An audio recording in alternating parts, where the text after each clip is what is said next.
Hello, and welcome back to another episode of The Standard Grind with Jack.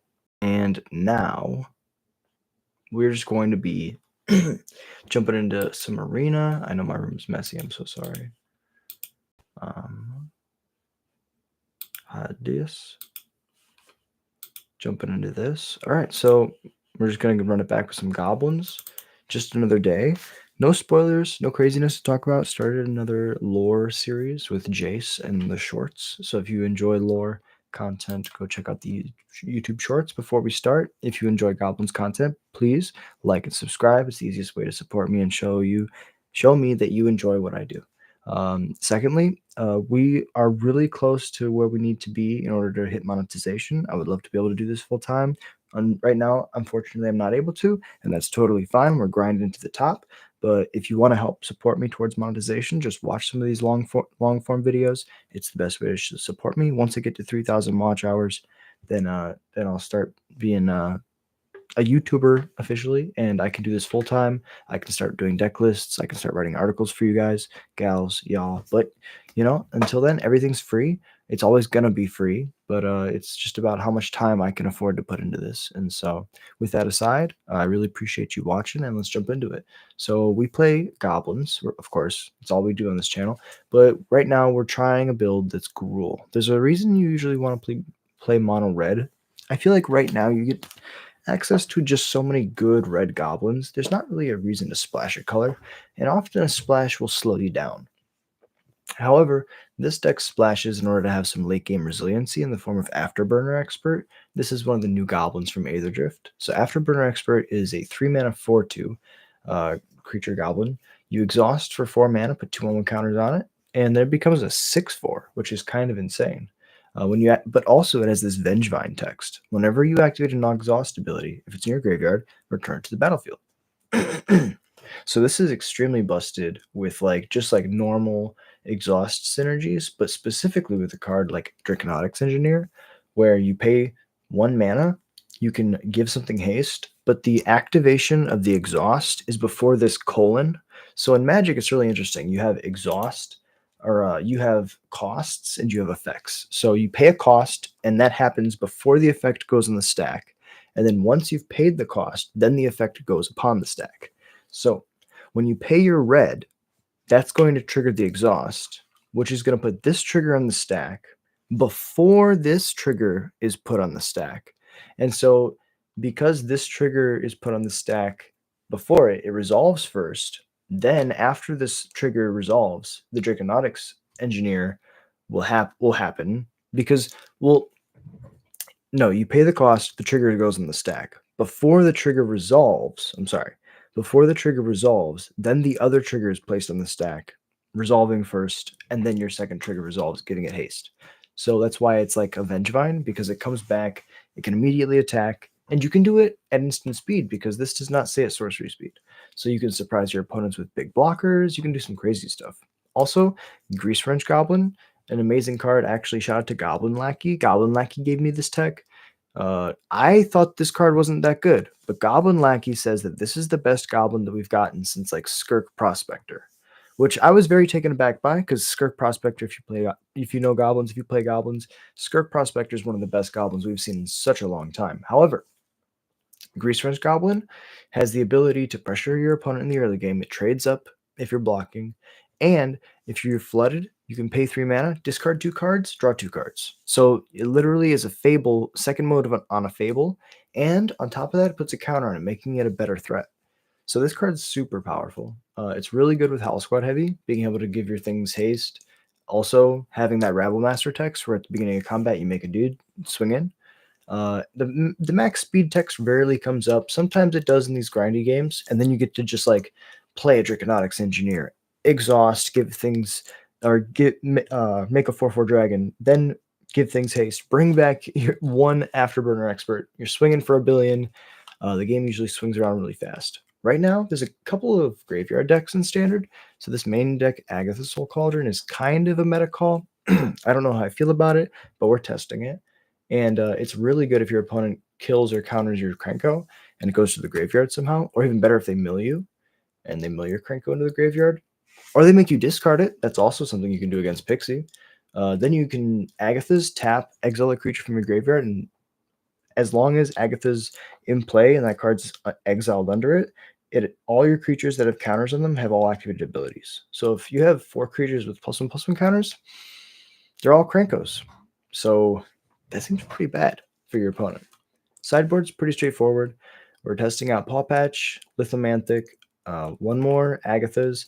This is the sideboard that I was looking at a list. Shout out to the guy who got 7th, or no, he went 7-0 with a list playing goblins, and I shouted him out at my Twitter. I forget his name exactly, but absolute legend. And this is the sideboard that they had put together. Super impressed by Chandra. Chandra is one of those cards that's super innocuous. It doesn't look good. I'll let you read it, and then I'll explain it.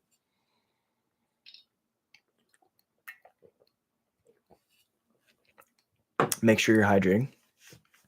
So Chandra is the way that you can keep these 1/1 tokens that you want to attack with, but you don't want to die, alive. Every turn you make a 1/1, and sometimes it suicides into a Screaming Nemesis, and that just causes them to be able to ping one of your things, and then everything goes downhill super fast. However, if you're making a 1/1 every turn, and you're instantly putting it into a crew, then you're not making a 1/1 every turn, you're making a 3/2 every turn. Also, I found that these vehicles are very important against domain.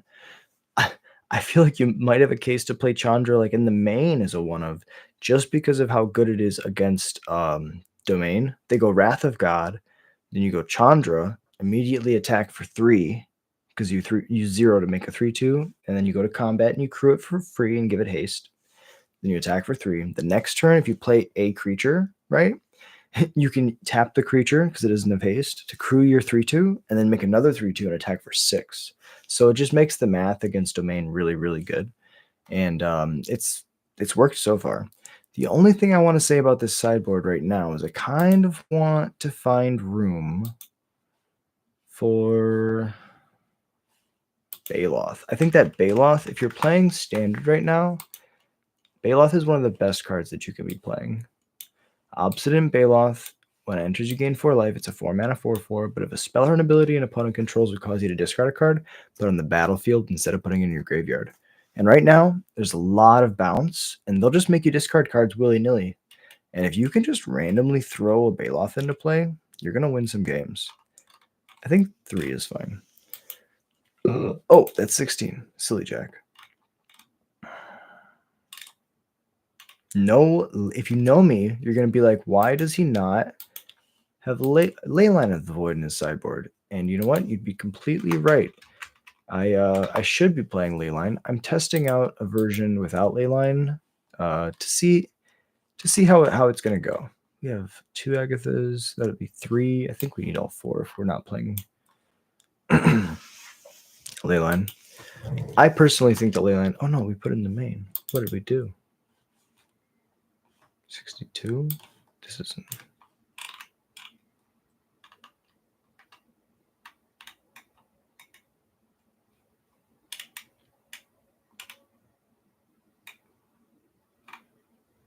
I guess we don't need 4. Let's try it like that. So I think that Baloth's really good right now, and I think that Leyline might not be where we want to be with sideboard. It's like 4 sideboard slots is just so many, and if we never play against a graveyard deck, then it feels pretty dead.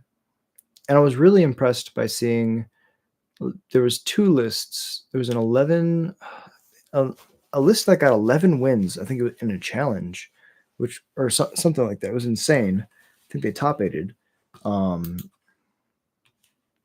This hand's not good. This hand's better. Bottoming a 3-drop. Probably this one. Oh no. Yeah.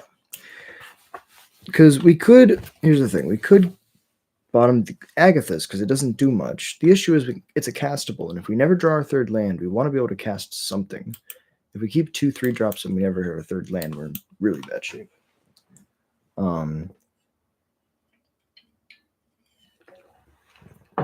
I feel like Goblins is in just a really good spot right now against bounce. It really struggles versus specifically domain, but there's not a lot of other decks that we're scared of. Teferi. Okay. Seems like this is going to be Jeskai control. We drew our third land, which is nice. Do we want to exile that Teferi? Probably not. Get on the board, hit early and often. Shift into second gear. It is Jeskai control, so we'll go Howl Squad heavy. This plays around the temporary lockdown that they're going to slam next turn. Shift into third gear. This is where I wish this Agatha's was something else. I guess, yeah, this is where we wish that the Agatha's was the Afterburner Expert, because now we could go Afterburner Expert Firebrand. However, we'll just settle for your graveyard. This one. And we can pump our Firebrand now, which is kind of cool. 12 max speed. Yeah, now we have no cards in hand and they have 6 and they're playing control. So this is definitely not where we want to be. This is where traditionally we'd be like, where's my Goblin Ringleader? Ral the Crackling Wit. Okay. Oh, I got to check my phone. Make sure that this is all working. Maybe.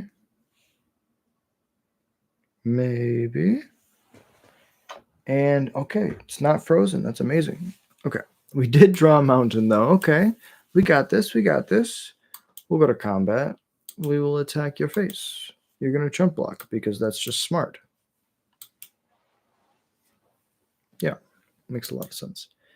Now we're going to exile a thing to do a thing because I want to pass my priority. Oh, but I can't because I can pump it a billion times. That's right. Okay, temporary lockdown to hit both my permanents. That's pretty good.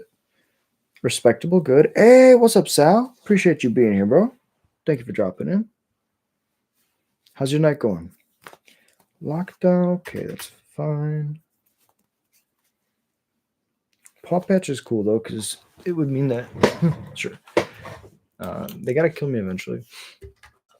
Paw Patch would mean theoretically that I could go kill the lockdown, get my things back, but oof, there's a Beza. They're going to round this corner really fast. Go on, just editing. How's your weekend? No, I wasn't able to make it to an RCQ. My whole family got hit by a really bad bug. You know, we were all getting sick. And I was like, I'm going to wake up early and go to pastimes. And I wasn't able to fall asleep well that night. And then I just woke up super late and we didn't make it. But we cheered on people from the sidelines. Yeah, I feel the editing thing. I'm trying to do a lot more lore shorts. What was the other thing? I just did a spoiler video, which is pretty cool. But I gotta spend more time editing the YouTube shorts. I think if I could make a compilation. Okay, that's a lot of lands. I think if I can make a compilation, that's what Nikachu said when I played him at the energy, the Pioneer Energy. He said just make a compilation of all your turn 3 wins. Like make a compilation of all your the times that you just top deck lands. Because people love top 5s, people love list videos, and I was like, oh yeah, that's right. I should definitely do that. So I gotta go back and spend more time editing. Besa was what won them the game. So I kind of just gotta bring in more resilient threats. Cut the Agathas. Just kind of run it like that. We know they're gonna have a bunch of board wipes, so Chandra is a good way to consistently push. Yeah, you're right. I'm lucky. It's always spoiler season. We have 3 standard legal spoiler sets going at the same time. How is that possible? It doesn't make any sense.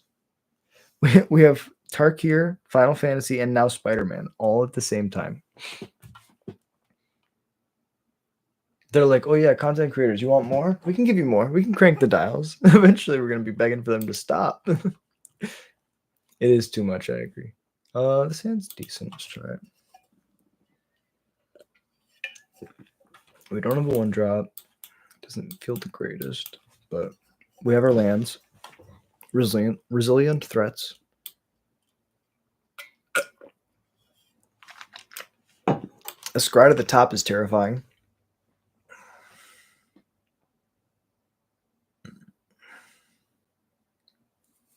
Lightning Helix? Yeah.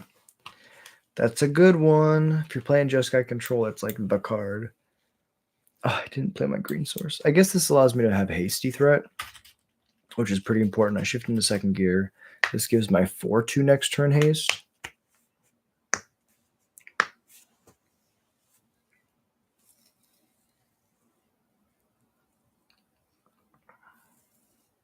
Get lost, eh? Well, sorry, the goblins can't take a hint. We don't understand what you mean by get lost. No comprende. If this is a, this doesn't make sense because it doesn't push pressure. But if it's that, we can leave it on top. And now it doesn't die to Lightning Helix. They have to use a board wipe on this. And then I can just go Afterburner Expert map onto it next turn. Potentially having a 5/5 or a 5 whatever. As is, let's just get our value out of their board wipe. And let's map onto the Howl Squad again. This way, they're going to... That's fine. We kind of know that they're going to get lost something, so they're going to get lost the Howl Squad. Sure. Should have put the counter somewhere else, but I could say I'm playing around a Witchstalker's Frenzy, but there's really no reason to put that second counter there. First counter, yes. Second counter, and meh. As is, board wipe. Yep, we get our value out of the board wipe by exiling all the cards. Oh, but Chandra's not a goblin. Okay. Beautiful. I'm gonna just go double Lord. Bastronaut has max speed. Double Lord gives us the most value next turn.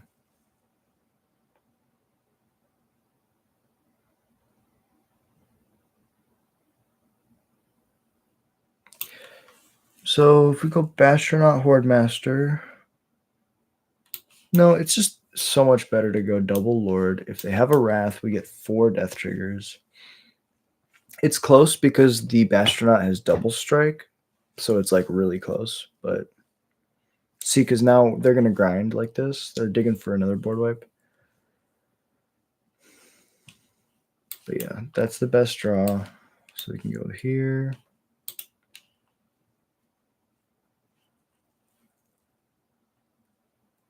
We're not going to play this. Go to combat, no attacks, and they're going to board wipe.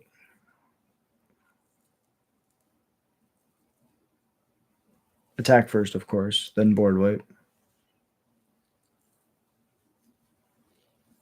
No attacks means no board wipe. Probably means counter magic. We don't want to overextend into the Sunfall. What we could do is just play the Grease Wrench. Let's just go to combat. See what they do. Probably going to exile target attacking creature. Is that what it says? Yeah. Probably going to cast a spell. No. Chump block. Chump block's good. Chump block resolves. So we can play this.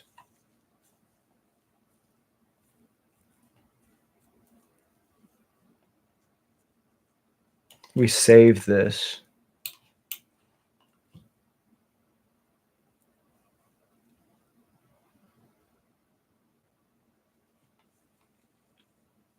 If they kill this Afterburner Expert with targeted removal that does not exile, I can just activate this Grease Wrench to not discard anything, to put a counter on it, and bring the Afterburner Expert back in their end step so I can untap and attack with it during my turn.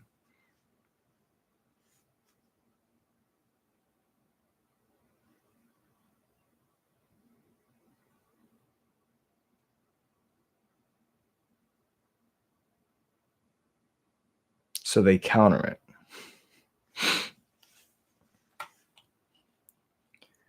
Respect. They have a Sunfall probably. I'm going to play another Afterburner to try to push damage next turn in case they don't have a Sunfall. We haven't seen a Sunfall yet. But I just always, I just always assume that they're there for that reason. Okay. Great.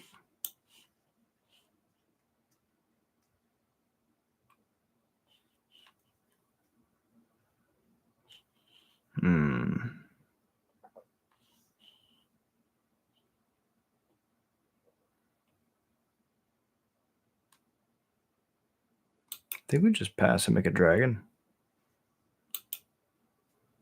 Make your 6/6. That's fine.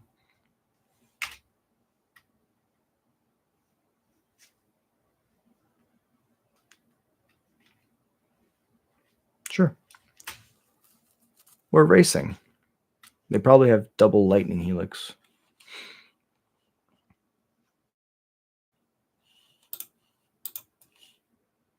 Make your dinosaur dragon thing. Play this. Play this. Auto pay.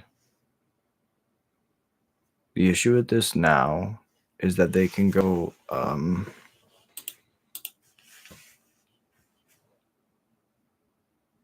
exile target attacking creature, and I don't think we can race them.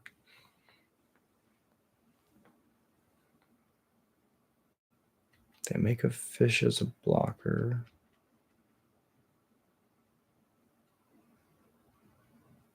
Exile the Afterburner expert. Yep. Opponents played this really well.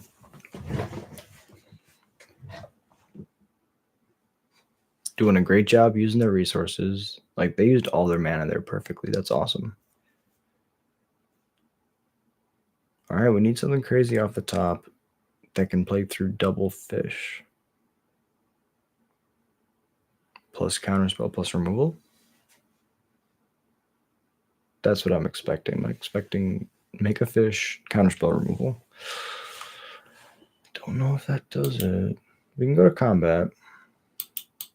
I'll attack.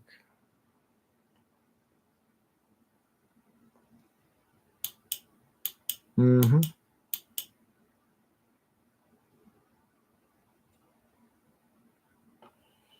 I'll play this blocker. They can lightning helix the blocker and then just kill me.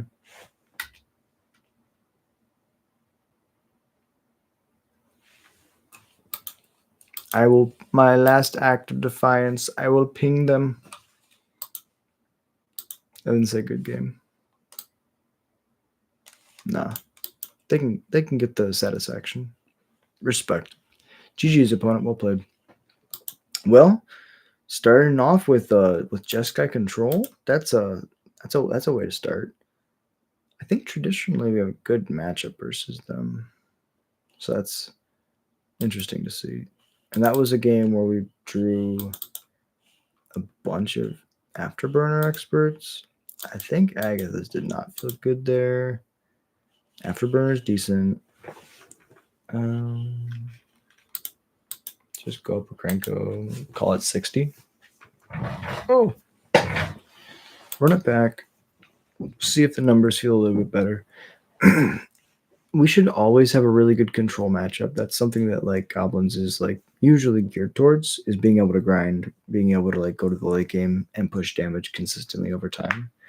So having a card like Agatha's in my main probably just doesn't make sense. So it makes sense that we just cut some. Wow, these Afterburner experts just want to be my lands. They're like, look. No. This hand's much better. I want this to be versus bounce.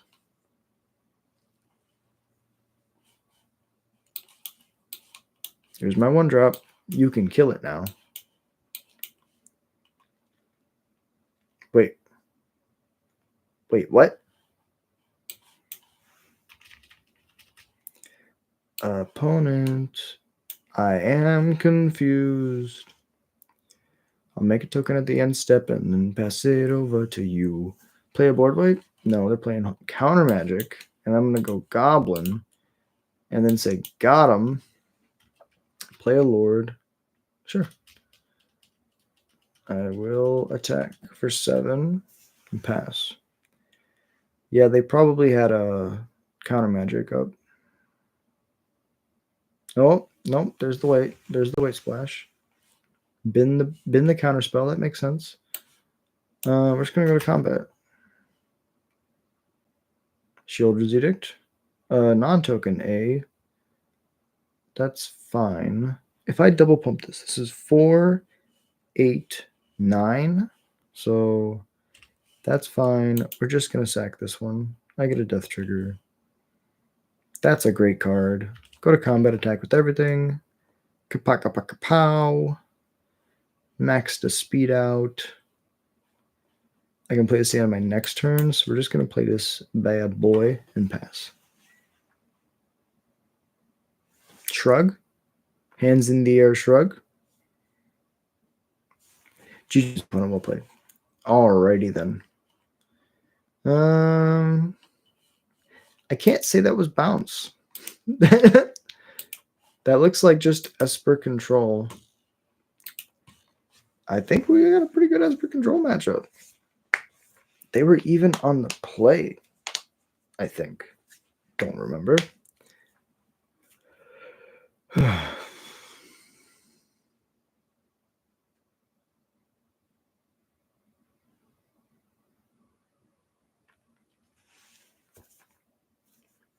Alright, opponent. Lands and spells. Lands and spells.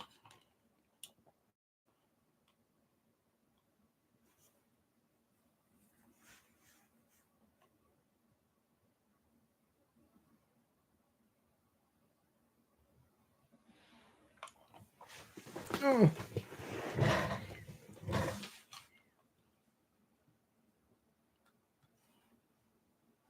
Not this hand. Not that hand. All right. We can go 1, 1, and we can cast all of our spells.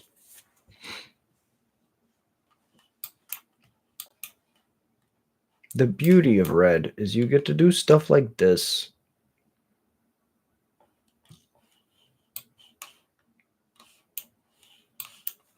I will attack. The issue with this hand is it loses its temporary lockdown quite spectacularly. All right. Cavern on Goblin.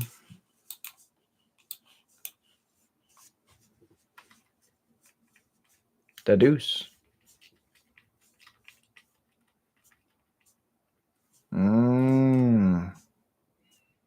I guess I could have gone to combat first. That was me being very silly.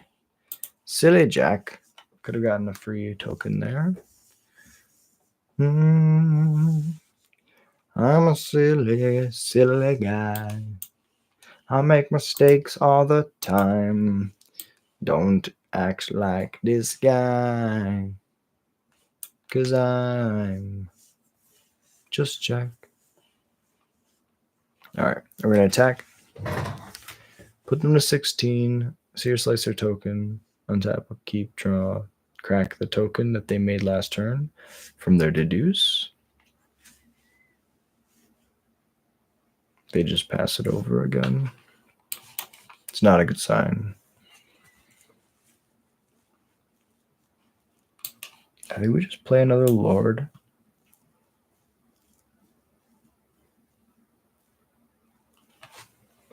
Go to combat. Attack with everything. Show me something. They just 3 steps ahead? Looting? They're really looking for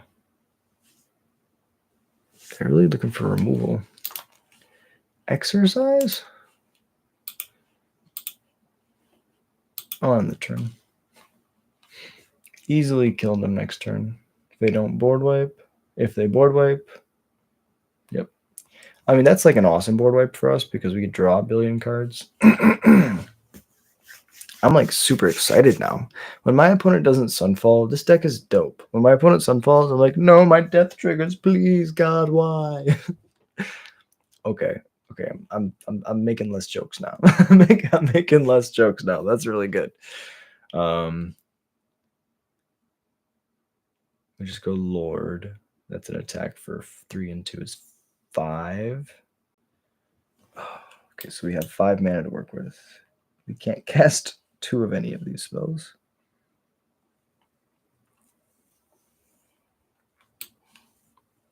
I think the Lord makes the most sense. They haven't shown me Sunfall. They've shown me Split Up. So if I get an Afterburner Expert, this Trichomotics Engineer, it still doesn't do anything because I can't attack the same turn stuff enters. I think putting them to 2 makes the most sense. I mean 3, 4 after I count the life triggers. Combat 3, and then I really don't want to overextend into this. I'm gonna lose both these other creatures. It's fine. It's fine. Yeah, I won't. If I draw a land, I can go Draconautics, make a dragon, and that plays around this. So I won't do it. Death triggers are good. I love death triggers. This card will single-handedly lose me this game. So we can't play that one. Because it'll just keep making tokens, they'll keep giving them life, and they'll keep killing my stuff, and then they'll just end up higher than they were. I've done this before. So if we go 5 mana, we go... Yeah, because haste does nothing. Oh my god. It just gains them 3 life. But to be fair, none of this will deal damage this turn. I just got to figure out how to set up the best for next turn. So in that case, we just try to put as many spells out as possible. Which I guess playing the Howl Squad and the Horde Master is the same as doing literally anything else. If we do all the computations, right, we put Howl Squad and Bastronaut into play. We put Horde Master and Bastronaut and Seer Slicer into play. Like, we do all that, we still are net gaining them 3 no matter what. And this is the way that we keep the best cards that we have in exile around. So I think that's worth it. They're going to go up to 6, and then I'm going to pass. Those other cards are gone forever. They're going to board wipe.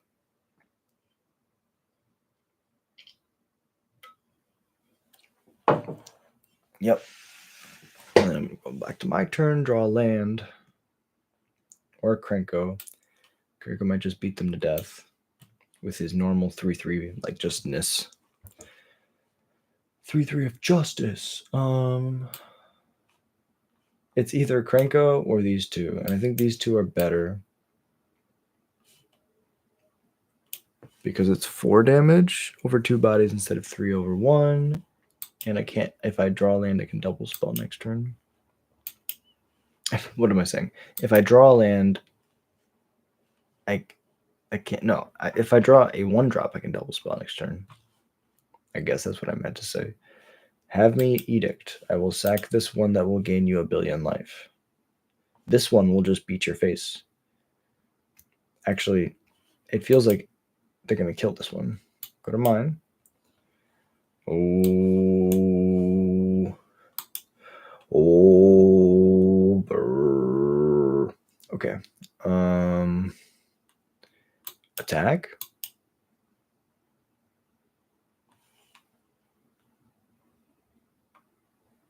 Question mark, question mark, question mark. Opponent, I believe in you. You can do this. I would like to pump. Pump, pump, pump it up. Now it's a 3-turn clock.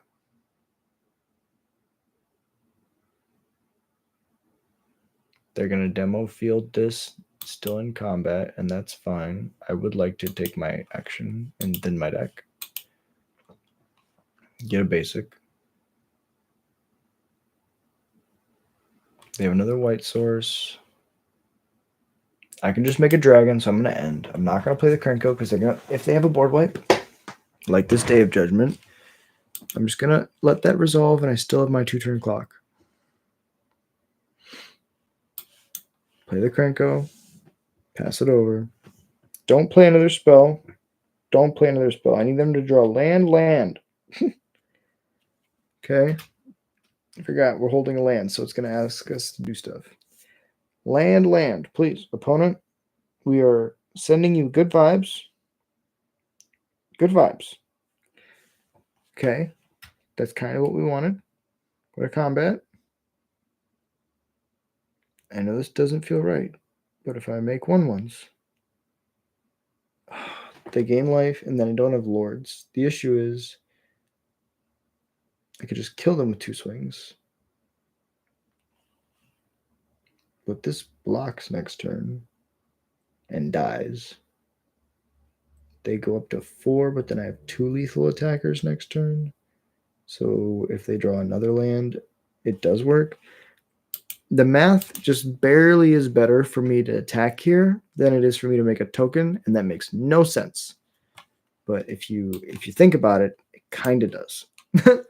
Grease Wrench Goblin's going to put them to 4. So these 3s will not kill them anymore. I need to draw a Lord now, which is insane.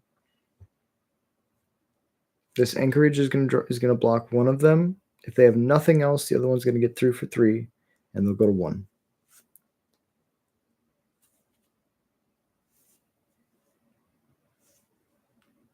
Board wipe. They're reading my cards to see if there's going to be any more death triggers.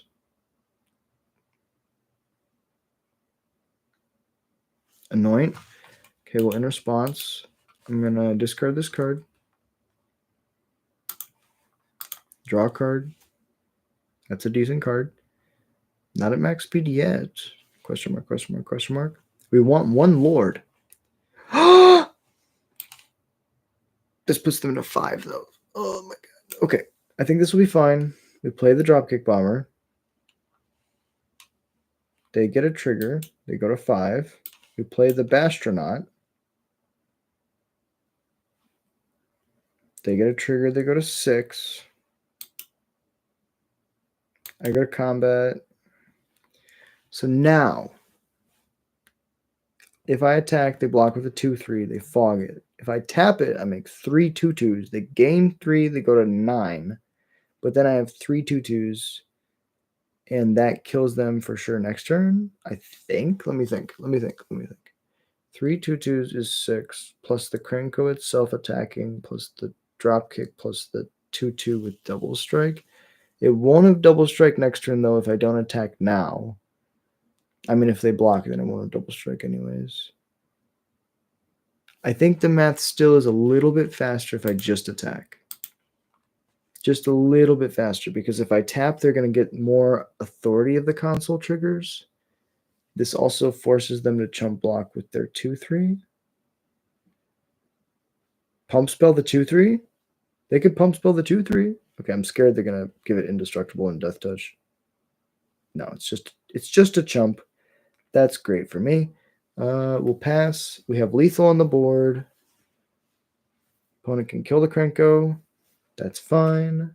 I can pump this burnout and just kill them. So see, if we would have tapped, I guess they'd be at 9, 3, 6. We still would have gotten there. It's just barely. It's so close. All attacks, 2 attackers. Pump. If their last card's another exercise, then I lose. But we're gonna do it. Oh, so close. GG's, opponent. Jeskai control, no shot. Don't even have a chance. Esper control, I guess much better somehow. I really don't know. On to the next one. Let us continue. Hope everybody's having a beautiful night. Doing some standard grinding. It's a beautiful Sunday night here. All right, jumping back into it. Probably going to try to do 5 more matches. Usually I try to do 5 minimum. Sometimes I do a little bit more just for fun. I mean, I like playing the goblins. I will play the game first. This hand is kind of meh. But I get to go first. All right. Thornspire Verge. Nothing. They go land. Pass. I go land. Draconic. No, land Hordemaster. If they kill it, then I get a death trigger. If they don't kill it, then I get to go Howl Squad Heavy and deal some damage the following turn. Play a mountain, leave it ambiguous, and as to which what we are doing. As to which what we... Ugh. Howl Squad, Engineer, Horde Master. Opponent, swarming it up with this beautiful Llanowar Elves that, meh, to each their own. Play a Lord. At least this tells me they're on Golgari right off the bat, which is totally fine. We have a hand that can grind pretty well. We can make a dragon, make a billion tokens. Caves of Kolios. Murder? Murder! Now we get to... That's a good death trigger. They're going to attack, yeah. Scared of the Lord, which makes a lot of sense. Play the Grease Wrench. Play the Draconotics. I can make a dragon next turn, or play the Howl Squad, depending.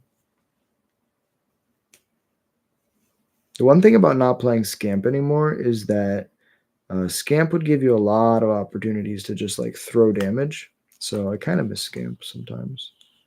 Play the Thornspire Ridge. Access to 4 mana. You just slam a Howl Squad Heavy. And then we can go to combat. And we can say, I'm going to attack with everything. Don't really want to attack with the Grease Wrench, but if they want to trade their Llanowar Elves, I'll push 2 more damage for it. Yeah, and if they don't block, then that's amazing. 14. Pass.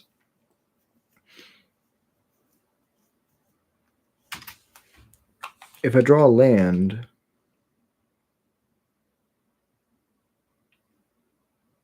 I can make a dragon, give it haste. That's pretty strong. Flying Hasty Dragon's pretty strong.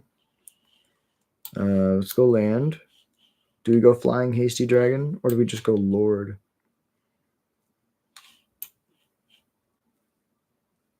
Probably have a removal spell. Let's go Flying Hasty Dragon. You only live once. Caw! I mean, dragons don't make that noise, but yeah, you know what I mean. Caw! 4/4. 1/1/1/1. 2/3. 3/3. 2/1. Question mark, question mark, question mark. How do you feel about this, Llanowar Elves? What? Llanowar Elves goes, that's bull crap. Board wipe. Opponent's probably looking for their second white source for that Sunfall. Is this junk control? Are we going to play against 3 control decks back to back to back?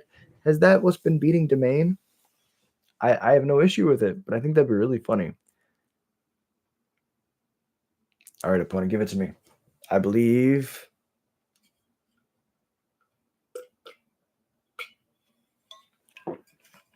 To cast the Massacre Worm, they had to kill themselves.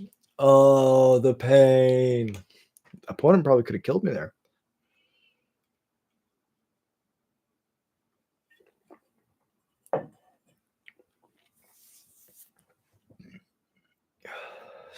It's like Abzan Reanimator with like Massacre Worm.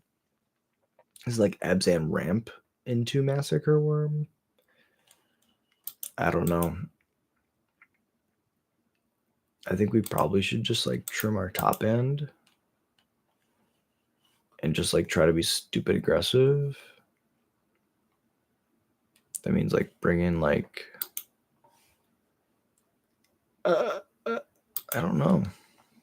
Wishstalker's Frenzies for the Llanowar Elves? Like, I'm so confused. Let's take out the Wishstalker's Frenzies. We're on the play. No, we're on the draw, so we need to be more controlling. I didn't see anything. I saw literally nothing. They went cast down, Llanowar Elves, Massacre Worm, concede. I mean, ping themselves to die. I have no clue. Let's just try it as is. Why the hell not? I mean, yeah.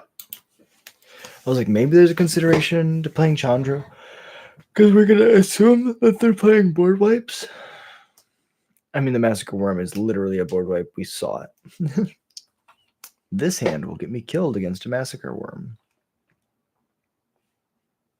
But I don't think we can mulligan it. Like, if we're just racing this hand, it's going to be amazing. I guess maybe we might be able to get the toughness up to where we need him to be. Oh, this is where I miss Fanatical, Firebrand, and Scamp. I mean, we still have Fanatical, so... Fanatic, come on. I'm the Goblin Ringleader summons thee. It doesn't work like that, but come on, buddy. I believe in you. I believe. Nope. It's okay. He's in the deck.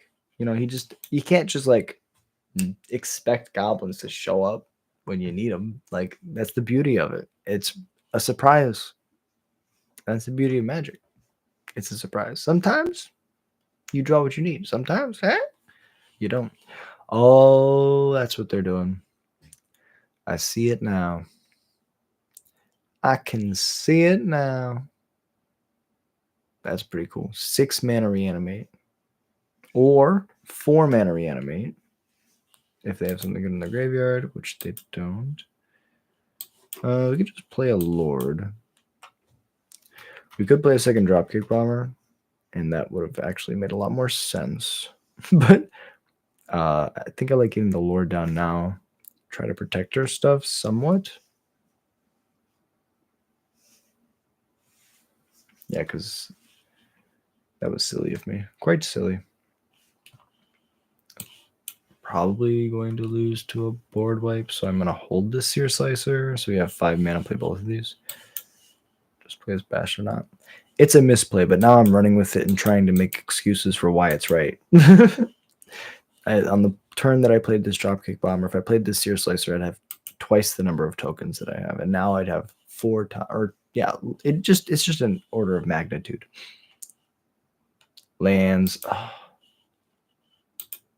I wish I had a nice emote to say. I wish I was like, I'm so sorry. But I guess Liliana wouldn't say I'm sorry. Liliana would be like, burn, fucker, burn.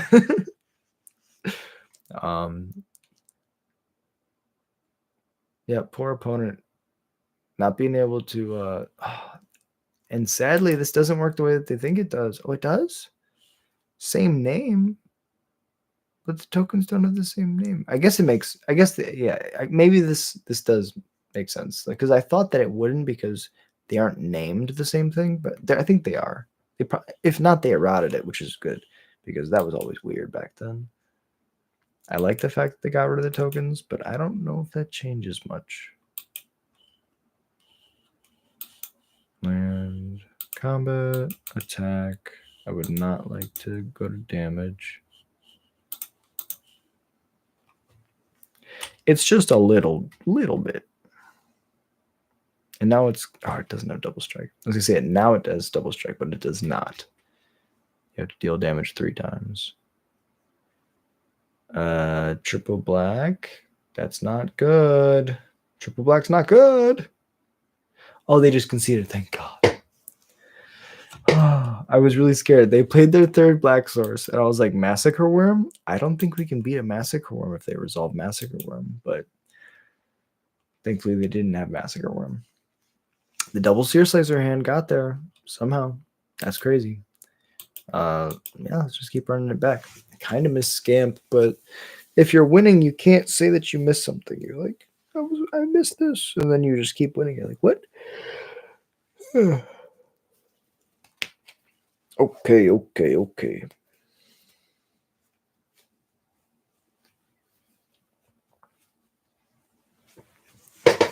Most would be scared of goblin rocketeering, but not the Rocketeers. These goblins believe in using their elegant and explosive science to get their vehicles to go as high, far, and fast as possible.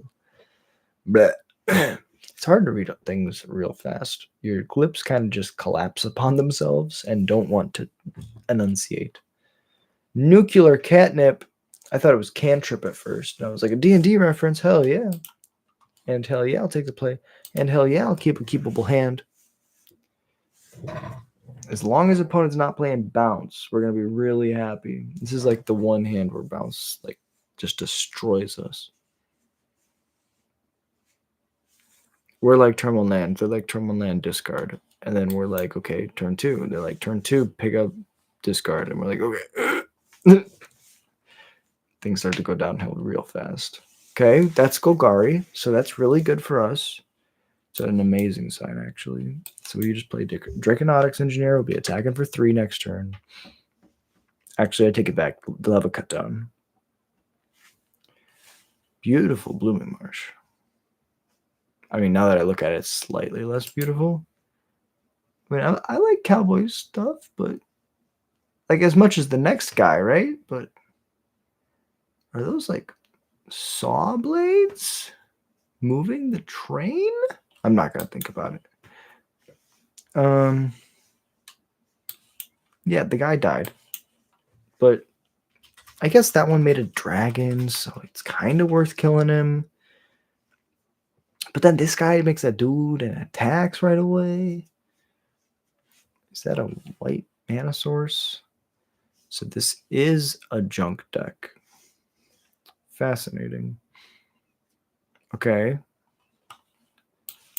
Opponent, I think you've made a horrible mistake. And I don't know how to tell you.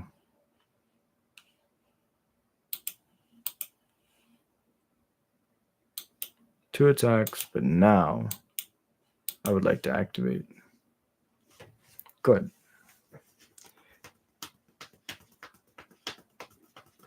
They just concede. they're just done. They're like, actually, no.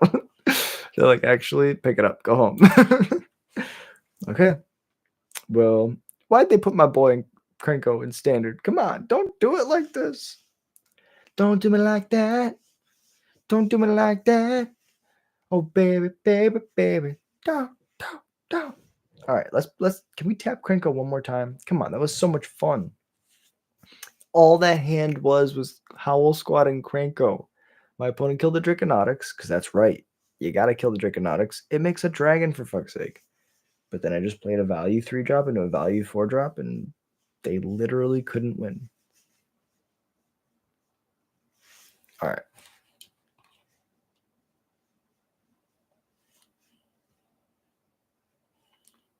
Boom. Opponent, show me something good. They did it to mulligan, so their hand might not have been the greatest. But this hand's insane. That's how we sequence things. Left to right. We separate the lands from the spells, and then we go in order of cast. So like this isn't sorted by the order in which I'm going to cast my spells.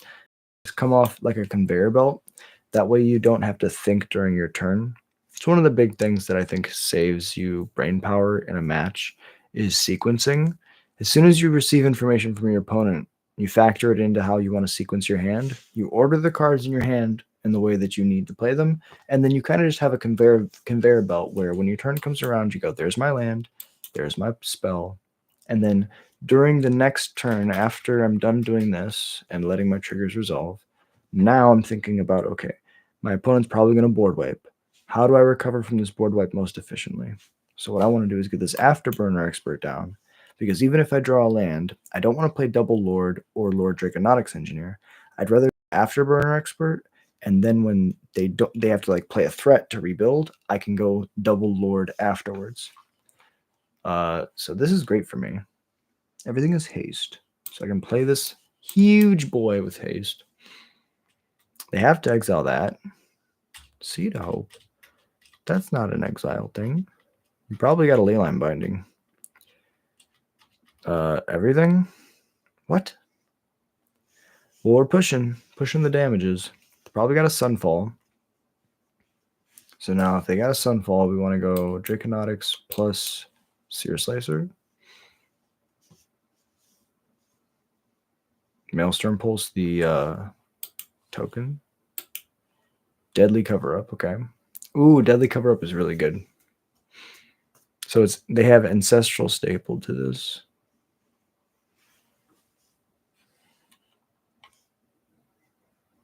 They get 3 more cards. Oh, yes. Yes. Somehow, thank F, I only play 3 Afterburner Experts. So when they go to exile all of them, It doesn't turn on their Ketchermos. That's so good. We'll pay Bastronaut. Play the Draconautics. Draconautics can give whatever I play an extra in haste. If I don't draw land, if I do draw land, I can just go double Lord.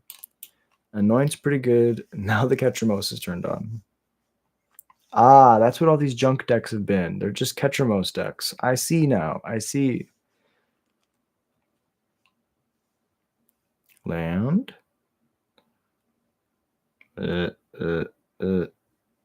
Land. Hi, Mary. Don't do me like that. Don't do me like that. We can go. This is really bad. Play a Lord, pass it over. Because if they attack, we take it. On our turn, we can go Draconautics. Oh, that doesn't do anything. Silly Jack. I was thinking we can go, if we have a land, we can go Draconautics plus activate, but that doesn't work. Ah. Good game, opponent. I like the cut of your jib. We're going to flip-flop life totals real quick. Yeah. And yeah, I'll just concede. Greet death with sword in hand. It's truth. I agree. Words to live by. Ketchermos, don't really have anything to do that. We don't want to put anything in exile, that's for sure. I think we kind of just do what we did game one. Oh, that's why they conceded. They're playing Ketchermos, and we've got a Krenko in play. That's pretty awesome. Okay, let's see if we can just do the Krenko thing. This hand's amazing. We kind of know we got to beat a deadly cover-up, though. We'll sequence it like this.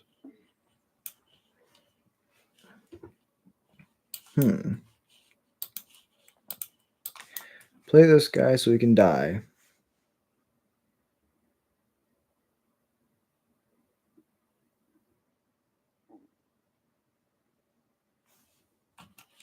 No murder is very interesting. Damage is good. Play the Seer Slicer, pass it over. This goes wide. We're going to miss a land drop, so we don't want to play the Lord, because the top card could be a land. Nowhere to Run kills the Seer Slicer.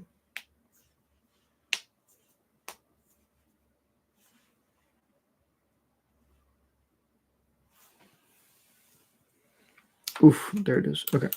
Now we go...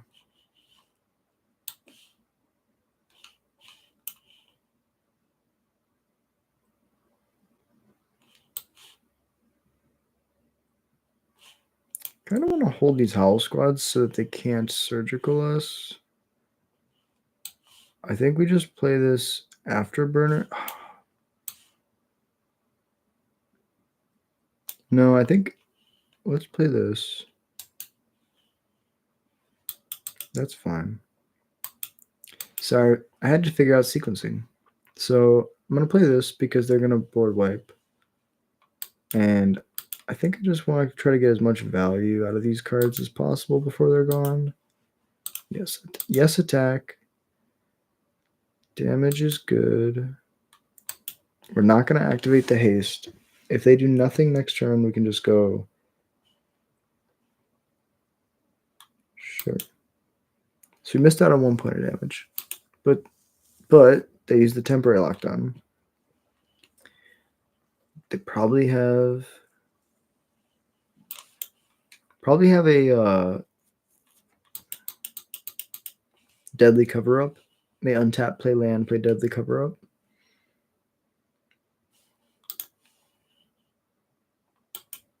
They have just enough to take my Howl Squad.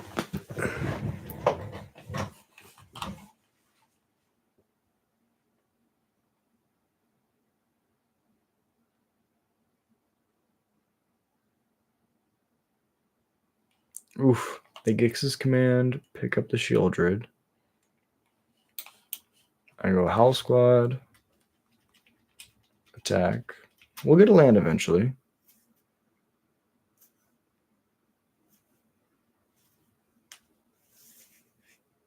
Shieldred's fine. We can go around it.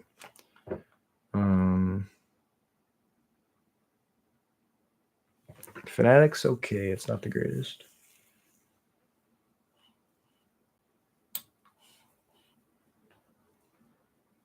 Just slam another Howl Squad. This way, if they take them out of the deck, then it doesn't matter because I don't have another one in my hand. This also, if I draw a land, is the most damage for the Lord next turn. Oh. I might just want to do that. Play this Lord. Play this card. Play this Lord.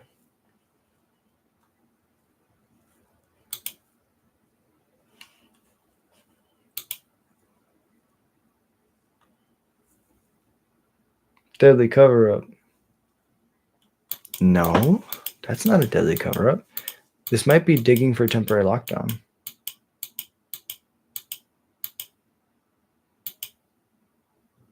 Yeah, they found it. They get one of my lords. I guess there was a reason to not play the 2-mana lord there. Okay. Play the mountain. Play the Afterburner Expert. Combat. This one, this one, this one.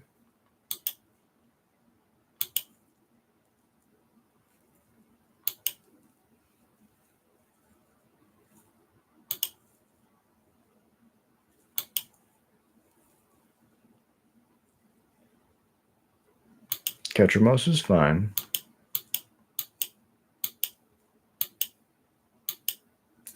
And now it's turned on. This is less fine.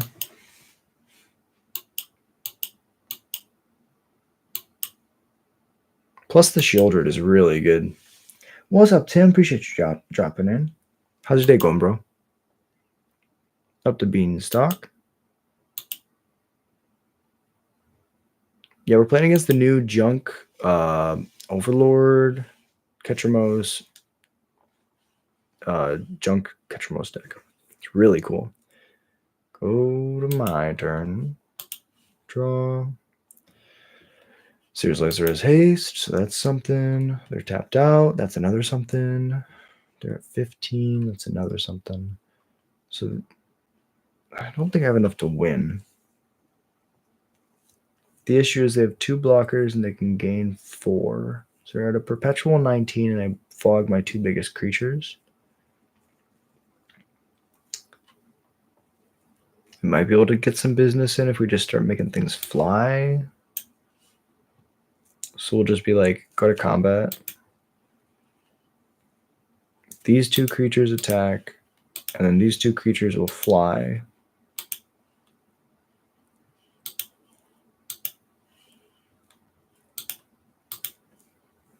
Back to 11. I know they'll go back to 13.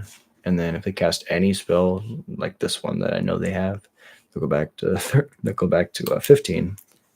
However, eventually I can try to Alpha Strike. I've never used that terminology before, I don't think, and it sounds pretty cringe, but I love old school terminology for Magic. Up the Beanstalk, yeah. Draw with Shieldred, okay. Yeah, they did the thing. Temporary lockdown, temporary lockdown, temporary lockdown, temporary lockdown. Okay, no. They don't want to get rid of their other beans. That makes sense. They definitely have it. They just don't want to get rid of beans because they don't need to. Binding, double draw. Okay. Oh, and this is game 3. This is for all the marbles. I think we're going to get buried here. Really, do we just need a crank out? It's just like, that's what we like need. Now our creatures will start suiciding into this Ketramos, and it's going to be really bad. Okay. Yeah. I appreciate you, opponent. I love you too. Yeah, so these ones are going to attack, and then these ones are going to attack, and this one's going to attack.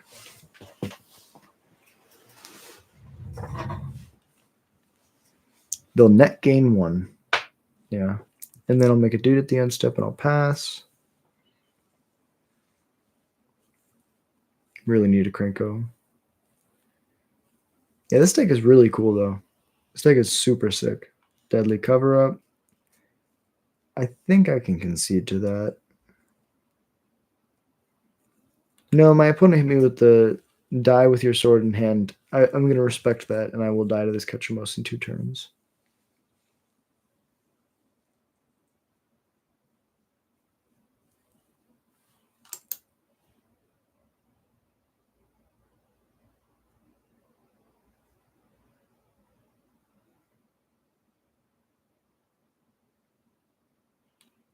It's just so cool. The card, the art, everything is so dope.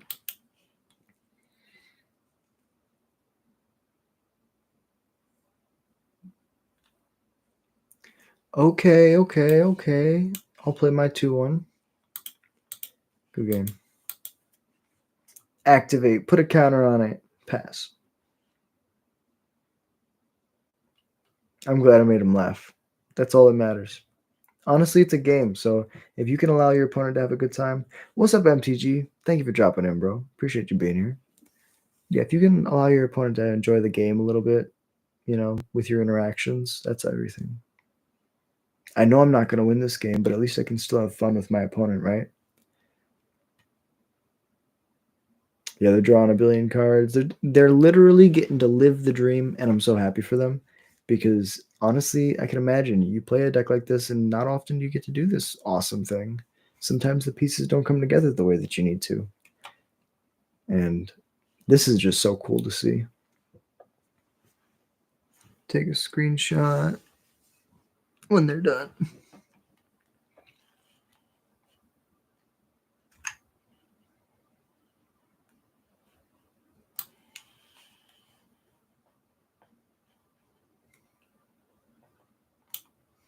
Boom.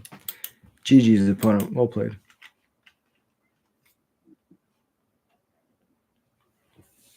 Yeah, that's definitely a post worthy for sure. Okay, running it back. We're going to keep grinding. I think we got 3 more matches to go. That felt like 2.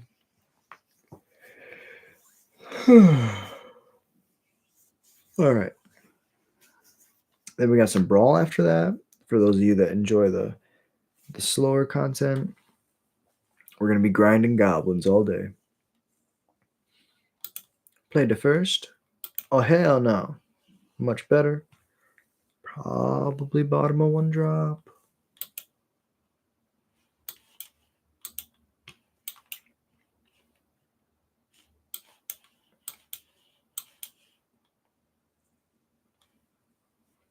Round and around and around and around she goes. Hey, what's up, MTG? You know what? If you guys don't have MTG Hillbilly as a subscription, go subscribe to the legend. He's trying to get to monetization. He's only 9 subs away, so go hit him up. I know he's another fellow YouTube grinder, and I see him streaming all the time. So shout out to the legend. Go hit him up if you can help him out. It'd be awesome. Opponent is playing black red. I'm guessing this is black red bounce. We got menace, so we don't have to worry about trading. Got you, bro. Anytime. And we got to stick together. It's the gathering. It's all about community. It's the biggest thing. Let me see. Untap of keep. Play my land. Goblin. I think we just slam this lord. They have to kill this lord. And if they don't kill the lord, they have to kill the seer slicer.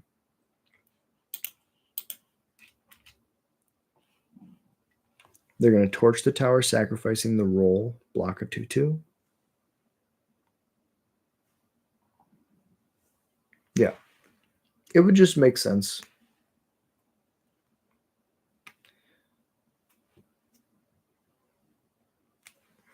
Goblins are good at playing goblins. Hey, hell yeah. MTG playing goblins? Hell yeah, bro. Respect. I love goblins. I mean, but like that doesn't that doesn't of course that doesn't tell you anything because I've been playing goblins since like Jesus. I think I started playing goblins in 2016. I started playing Magic in 2014. It was like 2013, 2014 is when I started, like roughly, like not knowing how to play the game. I really started playing Magic by 2015, 2016. It's like RTR is like when I loved RTR. I started playing standard not well, but I started playing. And what do they got? They got nothing in the yard right now. We can go Draconautics Pump. The first strike kills it though. I think we just play a Krenko and just hope they don't have removal. But yeah, no, I love goblins and I've been playing I play goblins when it's bad and then when it's worse. And I haven't I guess I've played Legacy when it was good. Um, and I'm just a fan of the theme. I enjoy the aesthetic of playing the goblins. You know, whether or not they're good mechanically is indifferent to me. I'll play bad cards all day long just because I love it. Hey, hell yeah. Yeah, you know what? Of course, everybody takes breaks, 1000%. I think I took a break after I was playing standard consistently until Battle for Zendikar, and I took a break from Battle for Zendikar, from Battle for Zendikar and Oath of the Gatewatch. Those two sets were when I took my break. I came back when Shadows of Innistrad, Shadows of Innistrad started. This board is decent. I can go Draconautics plus Pump, combat, attacks with not this one, blocks, like to pump, and I can make a dragon next turn, which is really good. And now this is double strike, so this can trade here.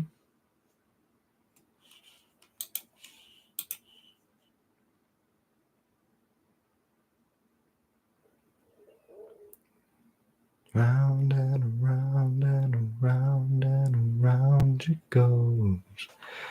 But yeah, I just love I'm a Vorthos guy, so I love flavor more than pretty much anything else in the game. I love story. I love it when the flavor matches the art, matches the card mechanic. That's the most like beautiful thing in the world.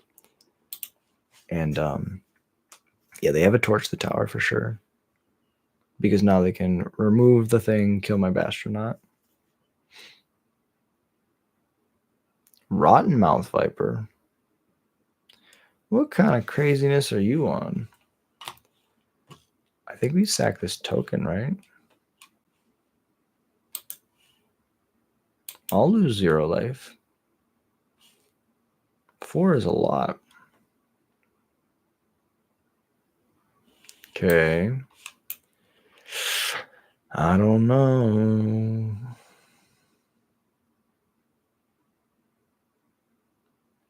We could just make a dragon. That's like the least productive thing in the world.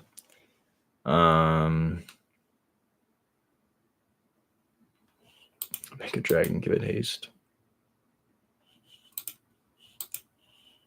This is dumb.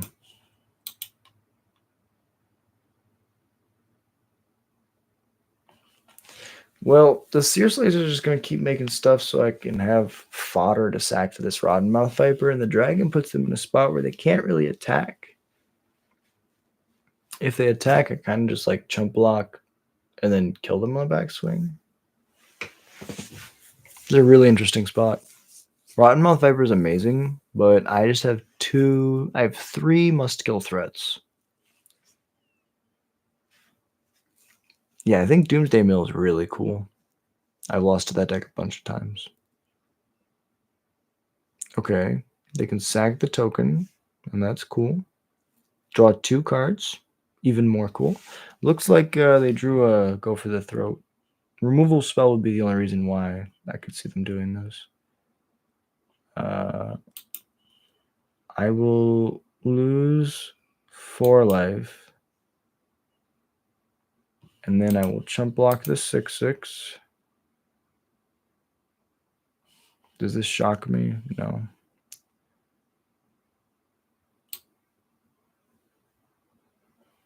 Is this too safe? I think going to 2 is fine. If they have a lightning strike, I die anyways.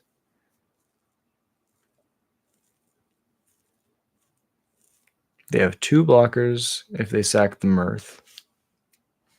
Because they can like draw they can manifest dread and kill something. Like torch the tower, right? They can sack this, manifest dread, and have a 3/2 blocker. That's a bunch of pumps. Combat. Opponent. I read that you have torched the tower.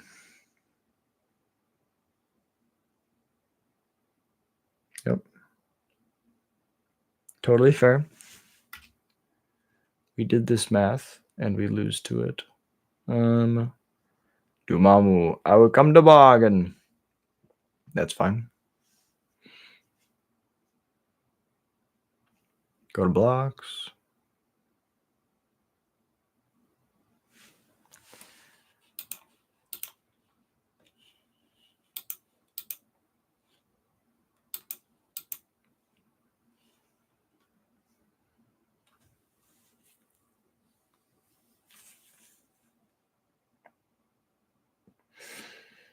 Opponent, you had the thing. You could have done. I don't know. Anyways, opponent's deck is awesome. They're also playing Seer Slicer, so respect the fuck out of that. What the fuck are we doing? Rottenmouth Viper is going to let us discard cards, so we're going to play 4 Baloth. We're going to start there. We're racing, so we don't want slow grindy cards. Krinko would be amazing though. So even the engineer is not the greatest. The Windy City? Hell yeah. If you ever come up here, 1000%. Love to play some games of Magic with you. Okay. Sure. Let's try this. We'll be on the draw, but we can be really aggressive.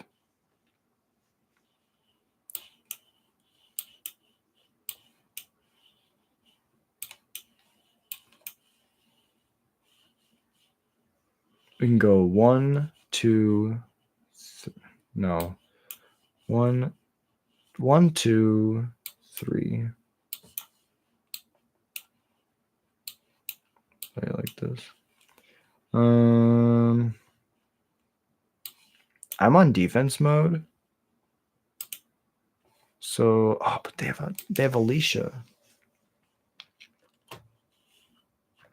Kind of don't want them to power up their thing into a 3/2 right away, so I'm going to kill it so that they can only deal 2 damage with their torch. Because that's probably going to be an important point in this game. I'll play double spell, start my engines. Let the pain begin. Oh my god. I love Seer Slicer Goblin. I would like to attack. Trade? Oh my god, no! Don't kill my boy! Why you kill the Seer Slicer? He's such a good boy. Don't worry. I got one. He's gonna stay. He's gonna stay forever. He's my friend. Alright, now my opponent slams a board wipe. Cough, cough, and Alicia. Because the first striker against this board is pretty much a board wipe. They do nothing? Well, I guess we just go to combat then. Eyebrows to the sky. Yep, they murdered my Seer Slicer. To be expected. Opponent. I have another one. This is the Seer Slicer match. Opponent, why aren't these removal spells goblins? If you were just playing goblins, opponent, you'd have a great time. Carpusian Forest. We love a good Pussian. Sorry. Go to combat. Kasmack. We didn't pump for some strange reason. I guess we're holding this Grease Wrench. Nah. Let's just say we win. Let's tell them we win. Board wipe. This looks like a board wipe, so we're not going to play into it. Attacks. Shoot the Bastro. The Bastro not. Yep, that's good.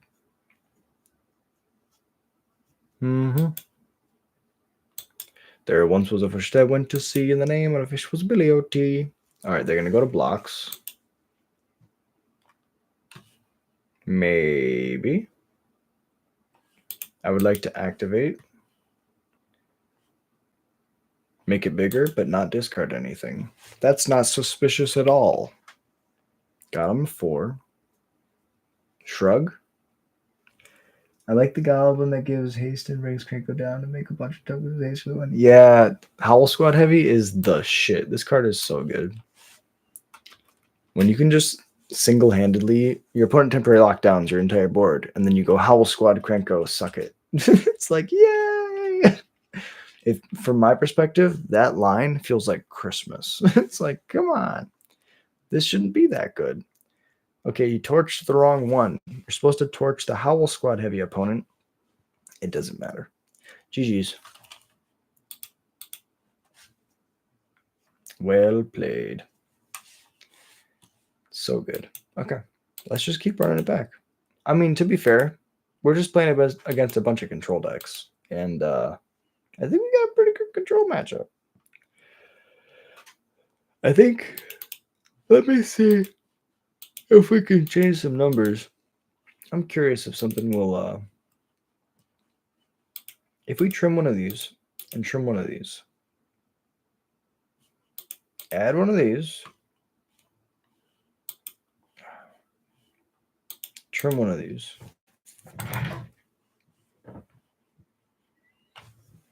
Head Painter Studio.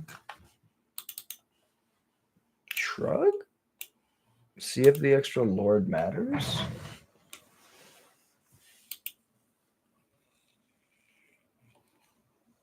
If we're playing that, though,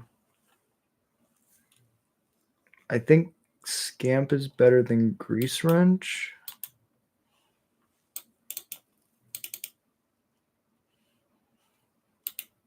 Really close, though. I think Scamp is better than Grease Wrench. Specifically because we're doing all the Lords now. You're in Plat? Hell yeah. Congrats. That's awesome.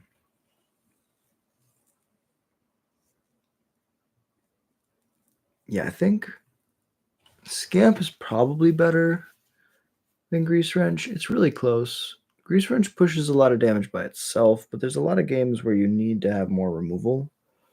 You're like, I have to answer this Scoos, or I have to answer this like specific creature. And Scamp sometimes just gives you like an extra burn spell in your goblin slot, which feels really good. Oh, we're going to 5, ladies and gentlemen, boys and girls. All right, we got the Scamp back though, so I think we just bought him 2 lands. We go like this one and this one. We have the most mountains in our deck. Yeah, play Scamp. Even if they kill it, then we get to ping them.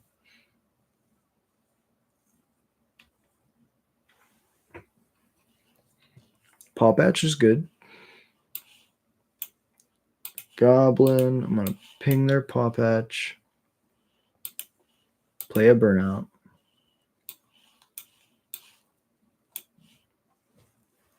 Combat attack. Decline.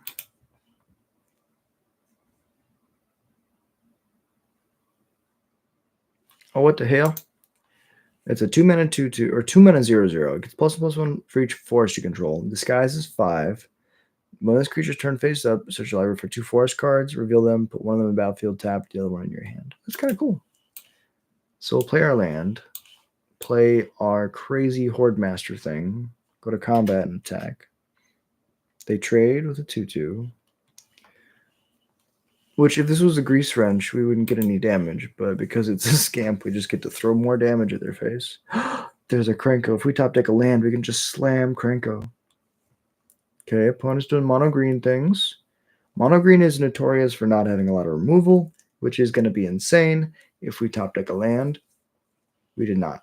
However, we'll be fine. This Krenko is going to go, hello, darkness, my old friend. I can kill both their things again. I'm going to do that. They're not going to do it. Now it is double strike. So they're not going to really be able to effectively block ever again. However, they do have 5 mana, so they can play like a 6/6. Some giant dumb thing that allows them to draw cards. But I feel like, oh my god, that thing has vigilance and trample and haste. And it gives them treasures when things die. No blocks for me. I think we can race. He's back. He came back. We'll attack just for this guy. You want to do your first? You want to do your thing? Double block? No. Well, I would like to pump him then, because this is 8. Pass it over. Well, sometimes your 1-drop's really good and just gets double strike. Oh, I take it all back. I take it all back. Opponent's attacking for 16. Opponent's attacking for 16. This is so cool. This game is so cool. They have the gold vein back to block. However, they can't block because the Bastronaut has menace. Good game, and I drew my other Krenko. That's amazing. Yes. Well played, opponent. Okay, so we're playing against Mono Green Ramp. We want Brother's Hood End and Witchstalker's Frenzy. We don't want Painter Studio. And we don't want Afterburner Expert. All the rest of our cards are pretty good. We want to be aggressive, and we want to be able to take out all of their... If they have a very aggressive start, we want to be able to stop their ramp, their creature ramp, and we want to be able to present a clock with our 2s and 3s. The Brother's Hood End might not work as well as Pyroclasm would, which is why sometimes I enjoy playing Pyroclasm in that slot, because we have a lot of X3s now in our 3-drops. However, I think that Brother's Hood End is sometimes like really good. Like, we're gonna see how good it is this game. Opponent mold, I believe. So turn 1 Bastronaut, turn 2 Horde Master, turn 3 other Bastronaut pump. So land, Bastronaut. We want to draw our 4th land. The Krenko is amazing if we can get it to resolve, especially in this matchup. See, it was really important game 1 that I was able to hit their stuff because they play fight spells. So here, for example, I'm going to go Firebrand, Bastronaut. They probably have a pump spell, but I'm going to try to kill it. They don't. Sometimes it's worth it to make your opponent have it, because if they don't have it, then you can just play your game plan quite efficiently. All right, we got a Verge. This means that we can go Lord and still push damage. No, I do not do early access. I really wish that I had. I don't know how to get that. I'm pretty new to YouTube. We've only had the channel for about a year now, and or actually, we started in... I think it's been just about a year now. So I'll look up when the anniversary is. But okay, we won versus Mono Green. That's pretty dope. Let's just... Hey, we made him platinum. You were talking about platinum. We made it. But let's just keep grinding. Yeah, I think I could reach out and like ask for that stuff. I want to make sure that I have like the channel where I want it to be. I want to make sure that the quality is where I need it to be, that I understand what I like to do, like shorts wise, videos wise. Right now I'm very much so exploring. I'm sure all of you can tell on the channel, it's what kind of YouTube shorts do I like to make? What kind of YouTube shorts do you like to watch? What kind of videos do you like to watch? And I'm trying to keep it as true to the Goblins content as I possibly can. And so it's a really, really fine line that I have to walk. And that's why it's really important when y'all comment and you like, because then that gives me data, and I can use that data to make educated guesses about what you like and what you don't like. This 3-drop is never going to live, so I'm just going to get rid of it. Play my land, play my Scamp. All right, show me a Pixie, bounce your Nightmare, play your Pixie, or play your Nightmare.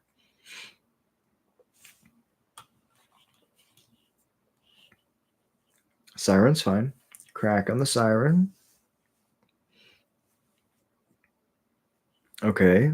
I think the Scamp's like best in this matchup where I get to go like, oh, I'm just going to kill all your stuff. So we drew our green source. That's insanely important. We'll play the Bastronaut first. So now they have the option of giving us. Yeah. The issue is now we still get to ping them. Like, it's just so good. Play a Scamp.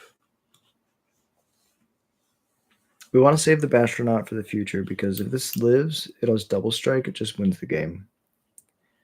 They have a counterspell, but we have a cavern that we sandbagged so that they would leave up their mana for a counterspell instead of being proactive about getting things on the board. We'll go to combat. They probably have the tap it down a dude, flash 2-1. Entity Tracker is flash. That's a 2-3. That's just so good. Well, I'll poke them 15. And yeah, this is going to be pretty bad. Entity Tracker is the build of Dimir that I think we have the worst matchup against because they just draw so many cards. So they're going to draw 2 here and then probably cast a Nightmare or a Fear Missing Out. I could see either one of those. Go to combat. Because it had flash, it gets counters. They drew 2 cards. I'm just going to pass, keep it back as an amazing blocker. Goblin. Play. We can double pump this. I think this single pump is worth it. Go to combat. They're reading Cavern to see if they can pump, if I can pump with Cavern. I cannot. However, what I can do is ping it after combat if you make a block.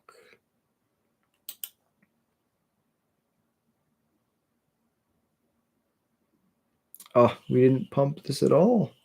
That was such a mistake.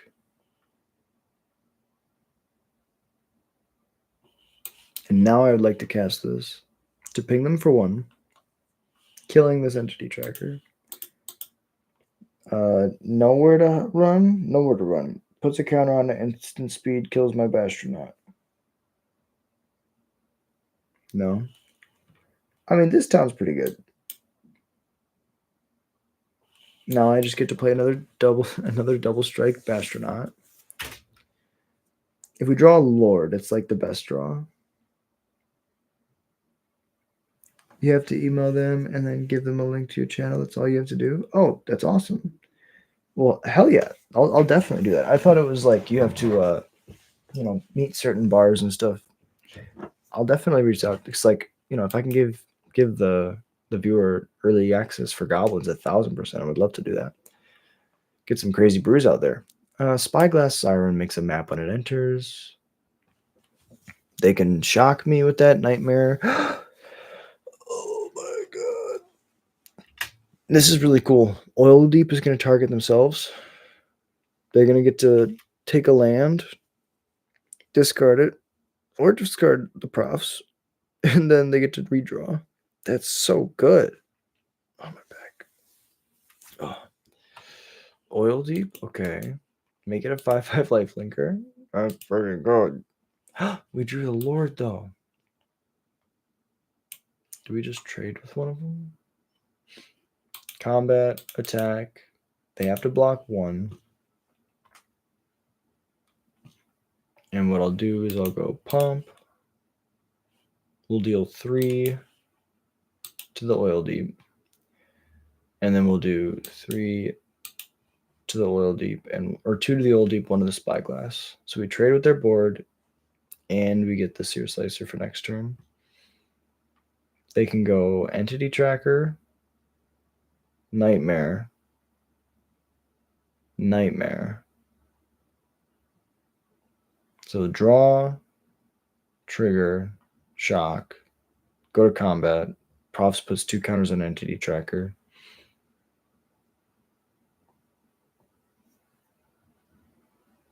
They might just die to this burnout, though. Let me do the math. That's 4 right now. If I double pump, that's 8. So not quite dead yet, but very good. There should be 5 more of the access stream duty. That's crazy. That's awesome, though. Next to combat. We'll attack. Blocks. I would like to pump once. 6 versus 8, but I have more bodies. Versus this deck, you need to go as wide as possible. We'll get another death trigger.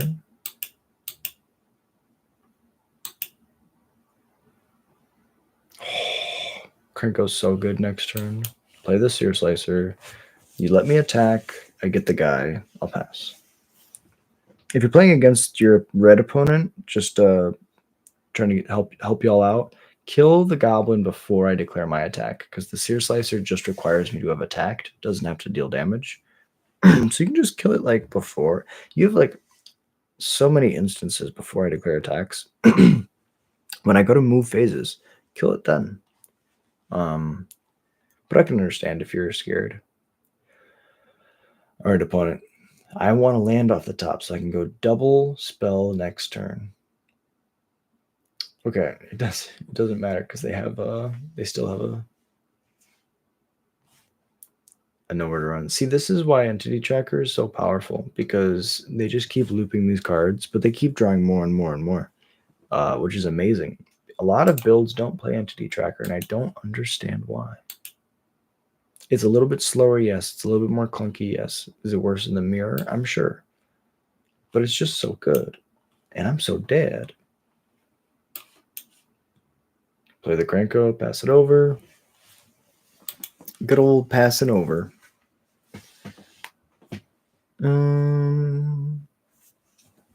They're just going to burn me out in the air. So right now it's 1 counter.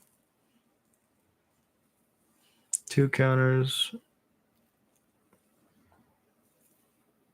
Also, this does not say once per turn. So if you thought this was like one of those new not broken cards that says only once per turn, this does not have that clause.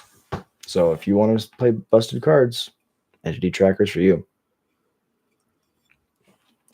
No blocks. You have a billion cards. I have none. We'll go to the next one. When you have 4 Hopeless Nightmares, I can take that loss. However, we'll bring in 4 Obstinate Baloths. Trim down on a lot of this stuff. Try to go as low to the ground as we possibly can. Our Do Nothing, Painter Studios, and our 4 drops are the first things we cut. As good as Krenko is, it's really bad against a bounce spell, or when my opponent can just draw a card every time that they play their Nowhere to Run. Sometimes being able to kill a creature repeatedly is better than having a billion creatures. Depending. Okay, this hand's great. I like this card a lot. Profs is probably the one way that they can play around it. They can just outplay it by going super big. Play the Lord, play the Lord.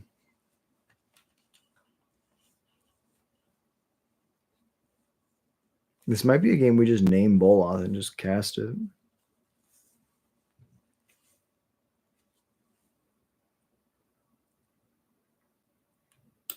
So they were thinking about killing it. Instead, they're going to wait to see if my 3-drop is more impactful. This also allows them to be aggressive. They choose not to be. Play a Verge, play a Lord. I think I pass.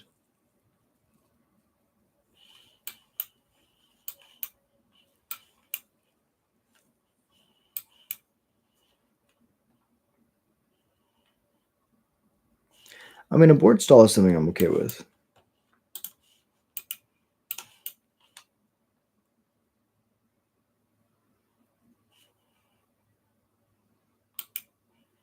No attacks. They can Nowhere to Run my Dropkick Bomber and then block it, and then they eat it. Entity tracker, eh? That makes sense.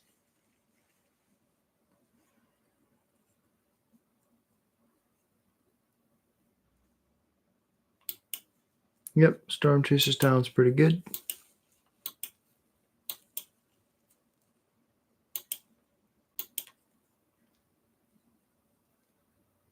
Now, I'm really excited for this. When my opponent does this,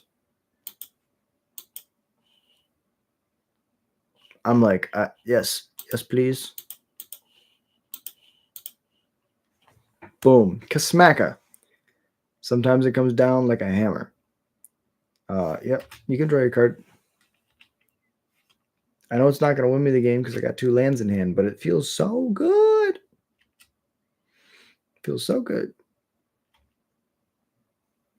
It can trade with his otter, I guess. Okay. Good old-fashioned board stall. Kind of love it. Play the Howl Squad. Now we go to combat. Make the token. Attack like this. And like this. No, we'll just attack with the token and we'll give it flying. Because why the hell not? This way they have to choose, do they want to block with a Spyglass Siren, waste removal on it, or just let me shift a second gear? I mean, we got them to use their nowhere to run on my 3/3, so that's a win. Right? Right? You're gonna what?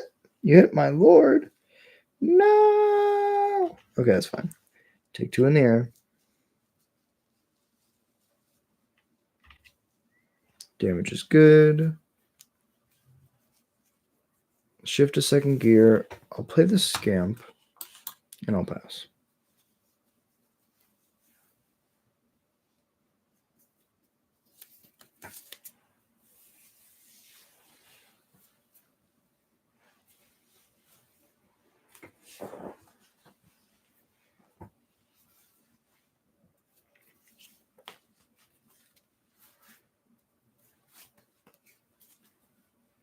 Okay, Hopeless Nightmare is good.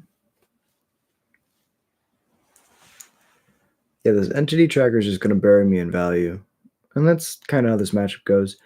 I think I usually go super wide and I'm able to like play around my opponent's removal, or I should say play through my opponent's removal when they're playing Dimir or Esper. But the combination of entity tracker plus Prof's idyllic memory is just so strong. It's kind of crazy. Go to combat, make a deed. Thankfully, I still have. Sorry. Thankfully, I still have my Dropkick Bomber, so I'm still able to make these tokens that have to attack fly. I will lose them, but it means I get to push some damage. He said, thinking. Yeah, that's pretty good. They can kill my lord, and then trade with the 1/1 in the air.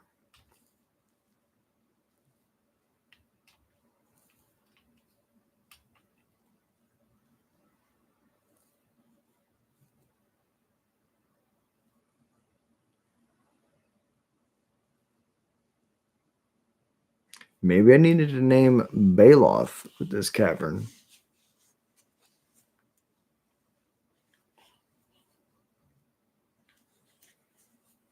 Okay. They just bounce the removal spells. They don't bounce the Hopeless Nightmare, which makes sense. Kill the Scamp. The Scamp does no damage, so I'll target myself.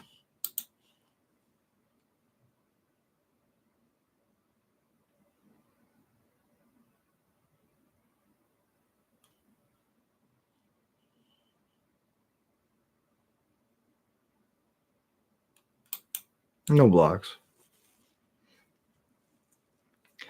And as long as they hold this, I can't really... So I couldn't really block because they just shrink my dude and eat it. And I can't really attack because they just shrink my dude and eat it. So this Balos in a really bad spot. Afterburner's okay. But now they know where to run my Howl Squad Heavy.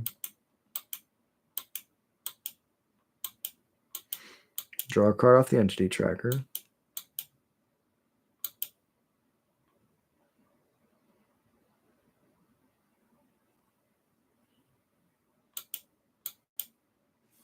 They can jump with the Spyglass Siren. Or go to 12. I guess that's also an option. I was going to say, if they have a profs, I'm in really bad shape. Yeah, profs will get them to their removal. They kill the Afterburner Expert. They put 3 counters on the entity tracker. That's 5. They have 2 more prowess triggers. So that's 5 plus 4 is 9 plus 5 is 14. Yeah, that's lethal. Good game, opponent. Well played.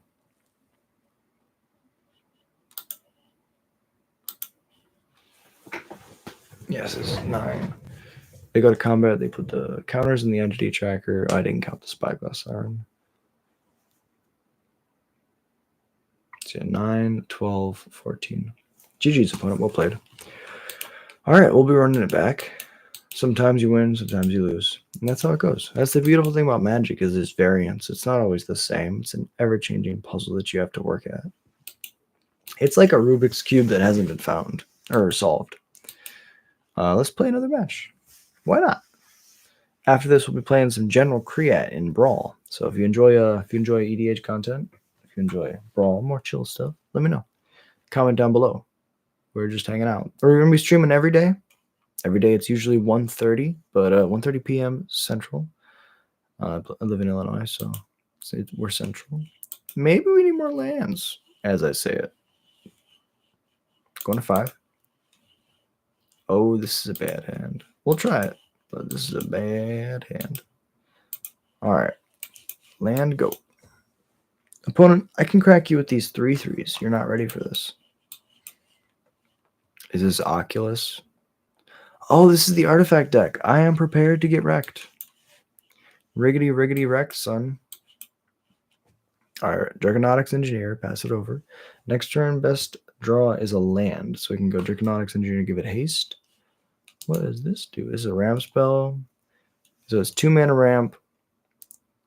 And then you can reanimate stuff. Pretty good. We did not draw land, so we're just going to play a Horde Master. And if we don't draw another land, we're just going to play another Horde Master and just start to pump with these Lords. Sometimes you just go Lord into Lord into Lord, and your opponent can't keep up. Excuse me. Whale. Perilous Snare is going to take one of my Lords. Or this Draconautics Engineer? Yeah. Okay. Play the Lord. Go back to smacking. Smacking Town. Yeah, I feel like this is definitely where we want to be. We want to be able to just jam threats, but with slightly more lands. But I feel like overall we're in a great spot. Now the Mightstone and the Weakstone might be able to kill this Draconautics. Just maybe. No, they kill the Lord. Okay. Death trigger. Land. There is a god. And he likes magic. I will attack for 3 again. The robots deck getting roboted. Mr. Robidato, Mr. Roboto. Okay, they can pay. They can. Yeah. That card's real good. That's ancestral for 2 mana. 2 mana draw 2 is good. Like 3 mana draw 2 is bad. 2 mana draw 2 is like good-ish. There needs to be upside nowadays because power creep. But 2 mana draw 3, great. And you gain 3 life. So that's pretty busted. However, if you have to pay 7, slightly less good. Now, opponent has a bunch of... They can just start casting Affinity for artifact spells for free. I think that's worth it. They just start winning. What does this do? Braided Net. 3 mana artifact. This artifact enters with 3 net counters. Tap, remove a net counter from an artifact. Tap another target non-land permanent. Its activated abilities can't be activated for as long as it's tapped. Cool. So they can, in my upkeep, tap down one of my dudes, and its activated abilities cannot be activated for as long as it's tapped. And so they'll just continue to do this for 3 turns. We drew the land, though, so hell yeah! We're going to go Howl Squad Heavy, Fanatical Firebrand, go to combat. It's Kasmackin time. 6, put you to 6. Pass it over. I'm just thinking about how good the Brothers Hidden is going to be. Yeah, Brothers Hidden is going to be pretty good. Pretty good. They might bring counter magic in, so we just got to make sure that if we cast a Brothers Hidden, they're not going to have mana up to counter it. I think that's going to be very important. If they do nothing, we can go activate Draconautics. If worst case scenario, we draw land. We go activate Draconautics, give it haste, and then kill them. They go Synthesizer. They can cast like 3 Affinity for Artifact spells in 1 turn. Make 3 Synthesizers. Or 3 Slackrums. That's 6 blockers. I don't think we can win if they do that. So they got to ping themselves for some damages. Somehow, some way. Now, I think the best thing that we can do here is if we top deck our Krenko, that's like the one way that we can play through this.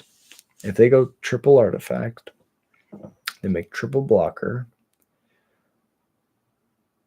Maybe the repurposing bay will allow them to pod into something dumb. I know they can sack the Might Stone and the Weak Stone, grab a 6-drop, but I doubt that this deck plays a lot of 6-drops. Yeah, see, I was pointing at it for them.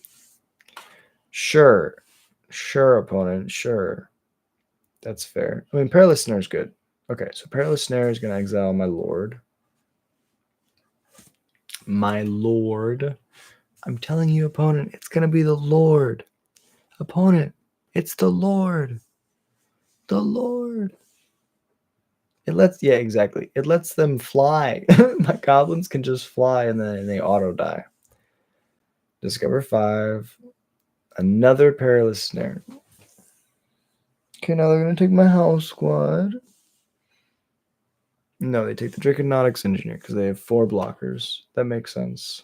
4 15/15s. Totally fair and balanced magic like Richard Garfield intended. We're not at max speed either, so this is really bad. I can take one of those hits. I went from like feeling completely in control to feeling not control at all. And I probably showed them that they could sack their Might Stone in the Weak Stone by hovering over it. So, shout out to my opponent. I'm glad I could walk you through that. I think going to combat is not productive because we need 4 or 3 blockers not to die next turn.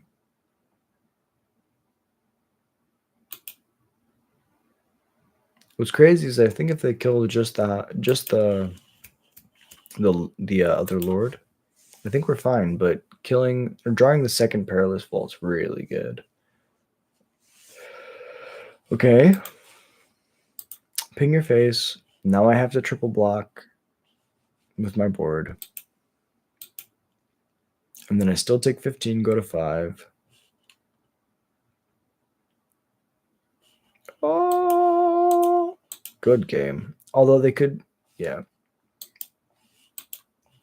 You know what? Let's not concede. Let's let my opponent do the awesome thing. How often do they get to do something cool like this?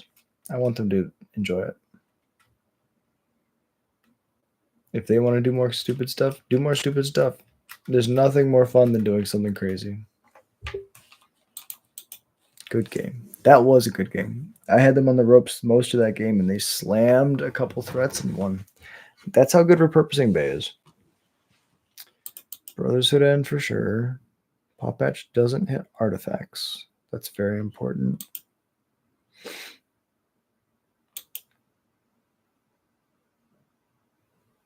I think that's really it. We're just trying to race. So Afterburner Expert's not going to be the greatest.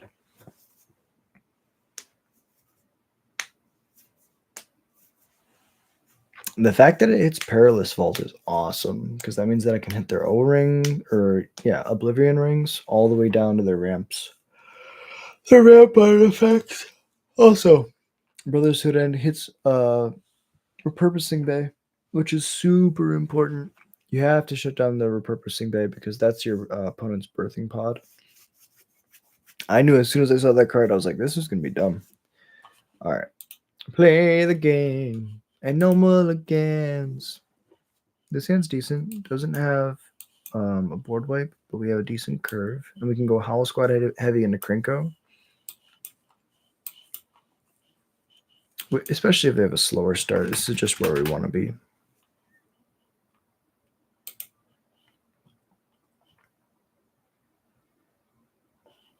Yeah, opponent's going to be holding up counter magic. And we're just going to be saying, no, stop it. We just want to say no. Probably going to loot.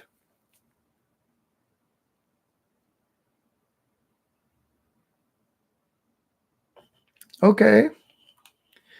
This is literally the dream.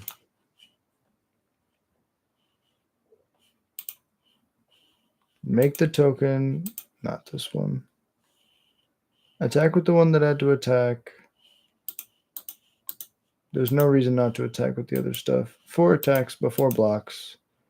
Tap to make a billion.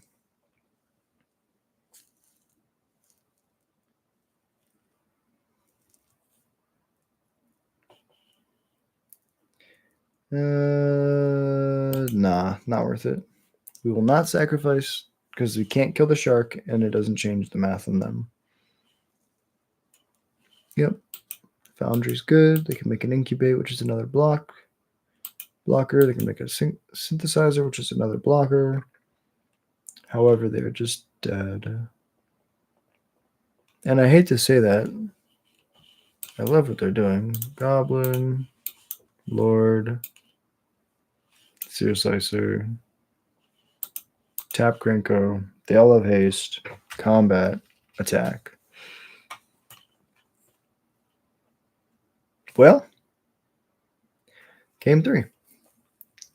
GG. Okay. I think we just do that. That felt good.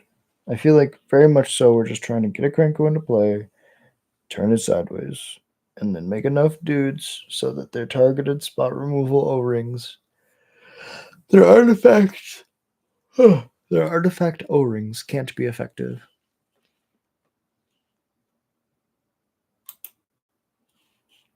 Much better. Bottom of 3 drop.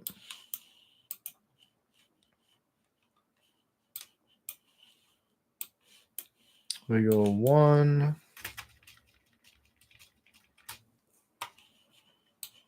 2, 3, or 3, depending if we draw land.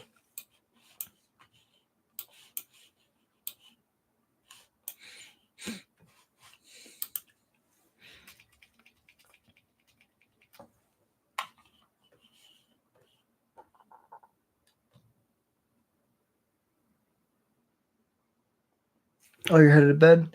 Thank you for hanging out, MTG. Really appreciate you being here. Hope you have a beautiful day. I mean night. Damn it. Let me see.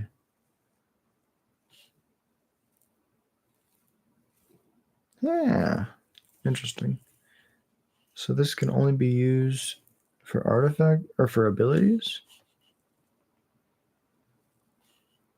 I mean, I have abilities, so that's nice.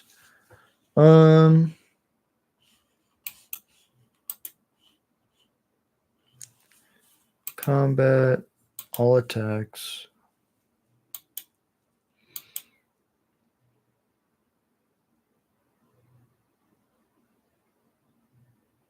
I will sack the Scamp, as crazy as it is, to kill your 2/2, because it's a 2/4. And if I'm trying to go wide in the future, I don't want you to have a second creature to block this. Yeah, because now they still can't block this.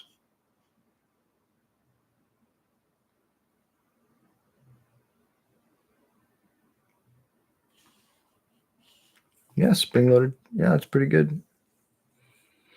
Kills a Shieldred, which is awesome. However, I just hit my thing.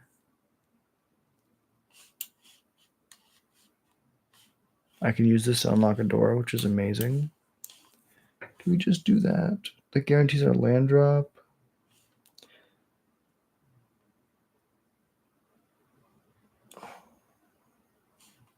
No, we could just untap slam land. They could try to like play something proactive. If they have a proactive game plan, this is the best course of action. If they have a bunch of removal, this is the worst course of action. But we have to take one of two lanes, and I think that I'd rather be more proactive than reserved. Perilous Snare is the card that, yeah, they have a bunch of removal.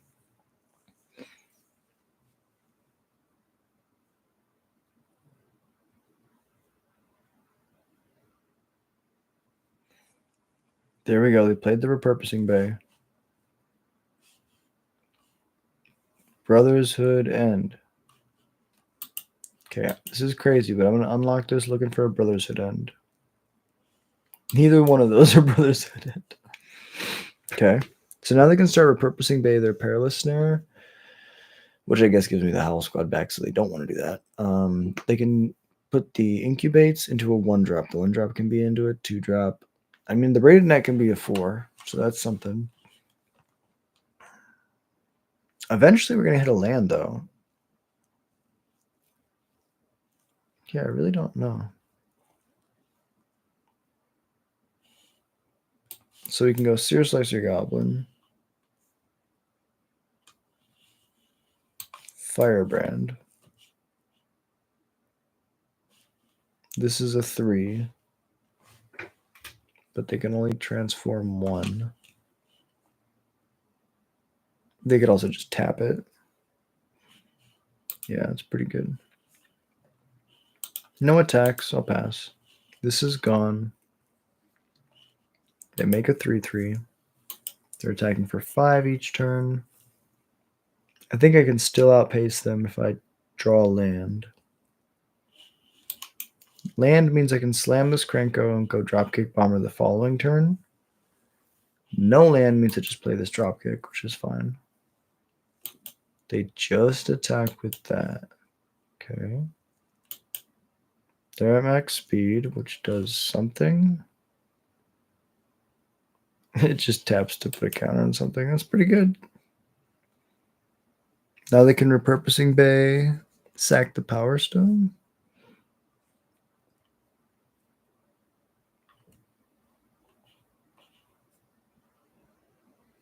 Sack the Saw Blades, go get another Perilous Vault. No, I guess Synthesizer. That makes a lot more sense.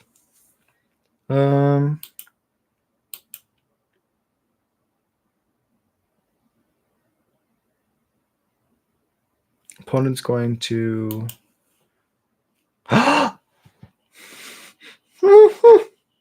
No fucking way.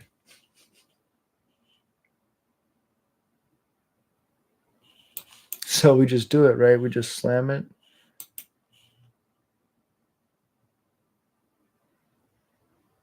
This is insane.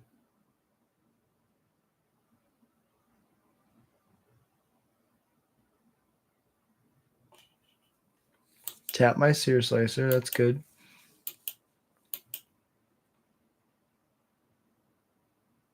Oh, I'm so happy. That's insanely good for us. Go to combat.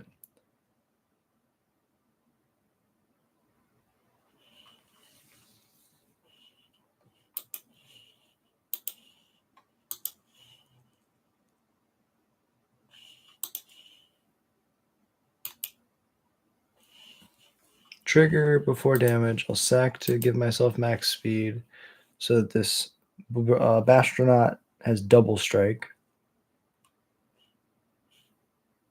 So this is now an attack for 6. And I get a guy, and I'll pass. Wow, we had no business. We have no business being this. Okay, they have a split up. Back to parity. We're both back to, pretty much where we were. We're trying to race land. Opponent, I am so sorry. I drew the land. Krenko? I would like to tap this Krenko, please. Go to combat. Opponent, GG's. Well played. Okay, that was effing awesome. Well, hell yeah. This has been the standard grind, and now we're just going to play some Brawl. If y'all want to still hang out, you can hang out. If not, no worries. Appreciate you being here. We're going to stream Goblins every single day. So if you enjoy Goblins, just drop a like, drop a follow, wherever the button is. And yeah, really means a lot to me. So now we're just going to stop doing standard. We're going to jump into some Goblins Brawl. Just because it's nice to decompress. Oh, stretch the knees, smoke some weed, and just relax. You know, after a long day of standard grinding. This hand is kind of mad, but we'll try it.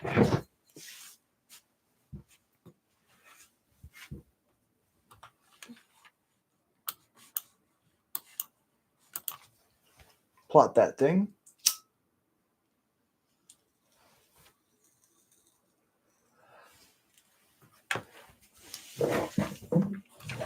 Okay.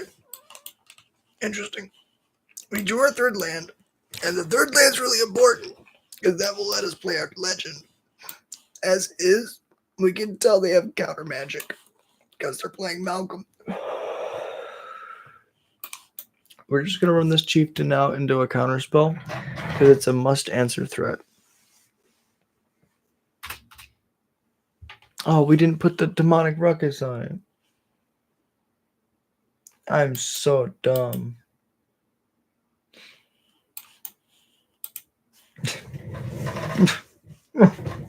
Well, I make these mistakes so that you don't have to. Swinging, combat damage trigger.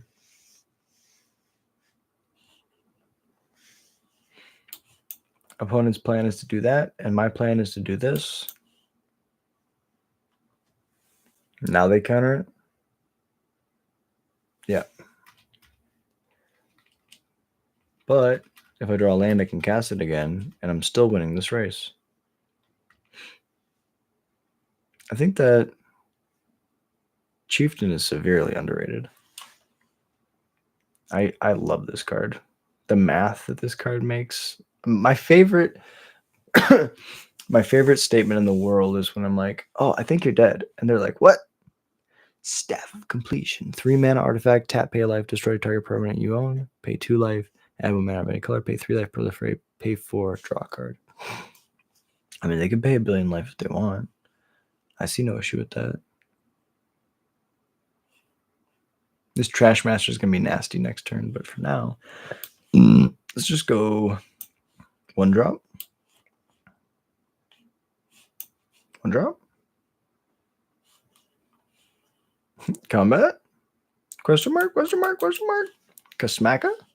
This creature, but I'm not going to pay because I can't. Well, yeah. See, opponent, I play Chieftain. I attack with goblins. I win. It's so simple. I kind of want to put Chieftain back in Modern. I really wish he was good enough in Modern. There used to be a time when Chieftain and Pile Driver would go together so beautifully. So perfectly. You would go like turn 1 Skirk, turn 2 Goblin War Chief. Major spells cost 1 less spells at haste. Hold on. Hold the phone.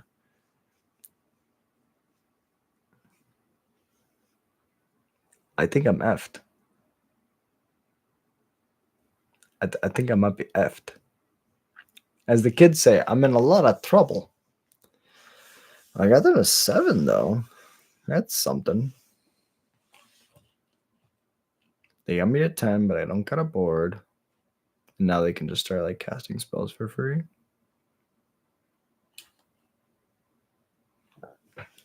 Removal, okay.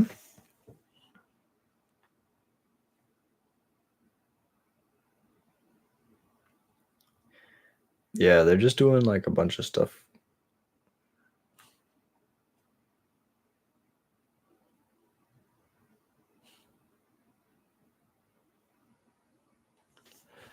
We might still be able to get there with burn.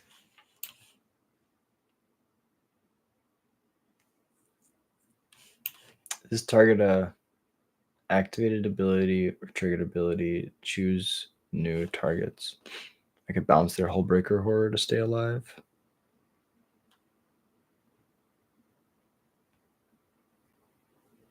That's 3 mana though. I think I probably have a better shot if I go Frenzied Goblin, Log Mob as blockers. Go to 9.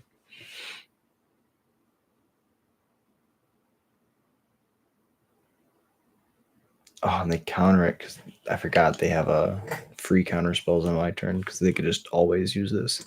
That's pretty good, man. Good game. We tried. Exactly 9.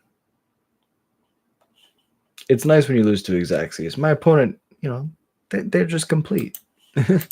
Okay. Let's run it back. It was probably a weak keep. I don't know. Oh, that's something that I wanted to change recently. I was looking at the list and I was like, okay, these sprees are not the greatest. Okay, what cards in here are bad? Return the favor? Oh, hell no. Let's go back to goblins. What goblins are we missing? Dynamite Driver is great. Let's play him. Grease Wrench is great. Trichinotics is great. Why am I not doing that? Tunneler is amazing. And now we got too many cards? Okay. Yeah, we'll cut some for sure. This 3-drop is horrible. Every time I look at it, I'm like, why is it in my deck? Borders? What was I thinking? Also, Detective's Phoenix doesn't work. Cursed Mirror is just bad ramp. Aggravated Assault also doesn't work. Let's try it like that. There was a time when I played Muxus and I flipped a bunch of non-goblins and I was like, why am I doing this? Alrighty.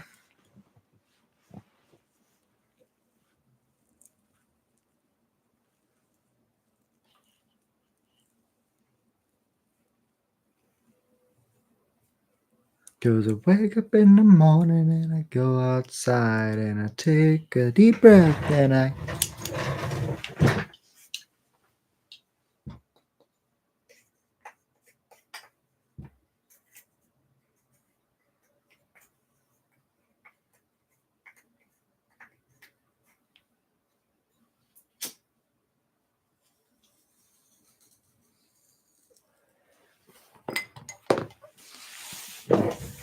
I scream at the top of my lungs, what's going on? And I said, hey, yeah. Hey, yeah. I said, hey, what's going on? If you're not having fun, that's up to you to change. If I'm not having fun, that's my fault. So I do my best to always have fun. Opponent goes turn 1 Forest, Utopia's Brawl in blue. Passes it back. I go turn 2 Mountain Sear Slicer, pass it back. They're looking at their turn 3, having up to 3 mana. Looks like they're leaving up a removal spell, aka bounce. Bounce spell or counter spell. That resolves, so it looks like it's not a counter spell. Looks like might be ramp or a card draw spell. Interesting. They don't do anything. Now they tap out for their legend. No. Wait, this is their legend. Jyoti, Moag Ancient, 4 mana 2/4. When Jyoti enters, create a 1/1 green forest dryad land creature token. For each time you cast your commander from the end zone this game, beginning of each combat land creatures get +X for X. This creature's power. Okay, so they go up to 3/3 at the beginning of combat. That's cool. What I'm gonna do is I can't Ruin Blast because they're all basics. I think that Inti plus a Braid might be my best line. Both these cards are bad right now. Chain Whirler's going to be good as a surprise. Oh, each combat. That's very strong. So now it's a 3/3. Let's go attack with a 1/1. That's fine. I get another guy, enters and attacks. I would like to discard this Blood Moon. This at least is a goblin. I'll put a counter on one of them. It will gain trample, and I can cast a Breaches.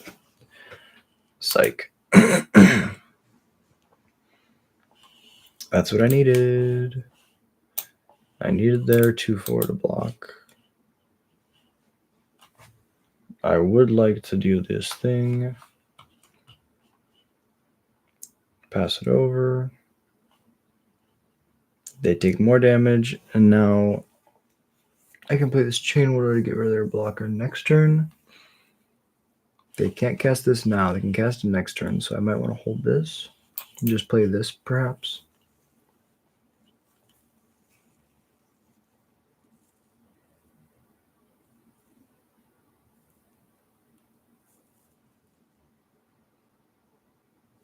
So if I go to combat next turn, I just attack with my 2 1/1s. I get an extra 1/1 and I ping them to...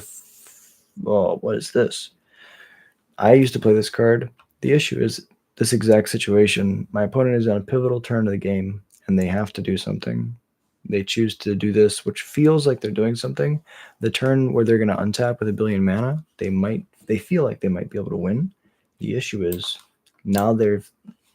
Oh, I should have held that to discard. Now they feel like they're in a better spot, but this turn, I'm going to basically win the game. I'm going to seal the deal. Not literally winning the game, but getting as close to winning the game as you physically can. Now I'm in a position where they're at a low enough life total where they can kill any of my important cards as long as they don't have an actual upheaval, like bounce all non-lands. Then I'm fine. They could definitely have it though. If they bounce all non-lands, I might be in trouble. I have 5 mana though, so I could double spell right away. Yeah, see.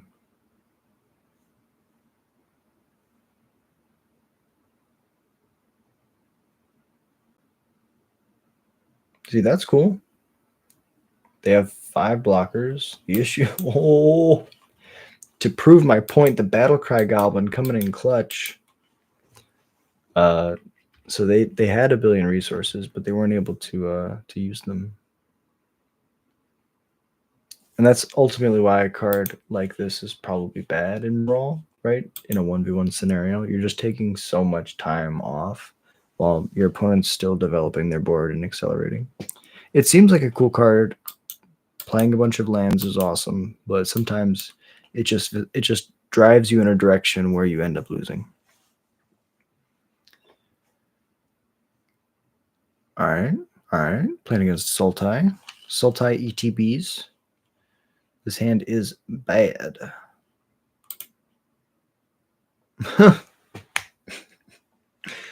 This hand is also pretty bad. But we'll try it. I mean, we got a Muxus, so that's something. Yeah. It's something. Right now we have 5 lands, so we can cast this Muxus pretty fairly. What I'm going to do is cast this General Create. Sure. Oh, no. Okay. Mana Drain's fine. We just got to play through it. This is how this goes. Deep breath. Reset. Next turn, what are we going to do?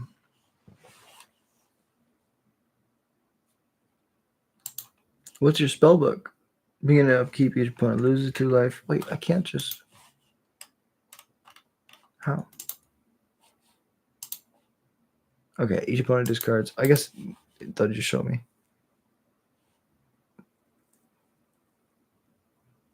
Your upkeep, each opponent loses 3 unless that player sacks an online permanent discards. Beginning your upkeep, make a 1/1. Both of these are fine. 4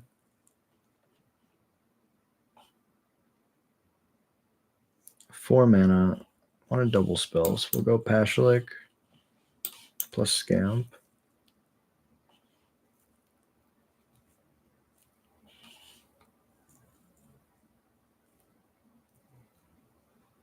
I think I'll lose 3.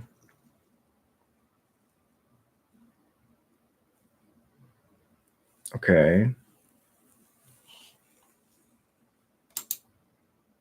I just don't know, like, I've never seen this card before. 5 mana. We could play General Create. Start to grind.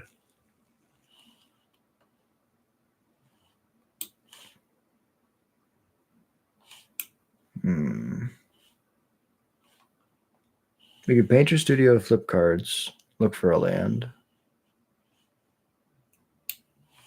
I think we like playing towards the Muxus. Yeah, there's the land. Oh, and we got a War Chief too. Did I already play a land? Oh, I must have. Surely. We're setting up for next turn, yes. I'll attack with not that one. So it's a 2-1. We trade. I deal 2 to the original, and then I deal 1 to the original. So now they're just 2/2s. I'll lose 3 life. Now I can go land Muxus next turn. Or we could take it safe. Yeah. So we're going to discard 2. This Ray Bombardment and this Brass's Tunnel Grinder. Oh, yeah. Sorry. Of course, individually.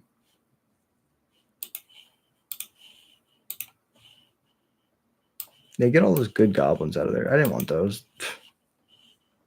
We want the better goblins. Yeah, like that. Okay, so what we're going to do, if we go War Chief, we have access to 3 mana. It's not enough. We can play a Ringleader. Let's just slam the Muxus. Your ETBs, my ETBs. See? ETBs. Muxus is haste. Why not? I'll trade with your Yarok. I guess it'll just be chumped by a skeleton. That makes sense.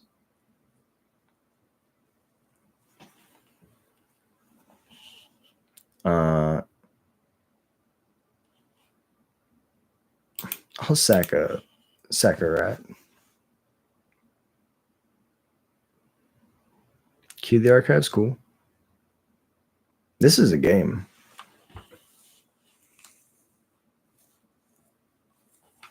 Discarded wilds, okay.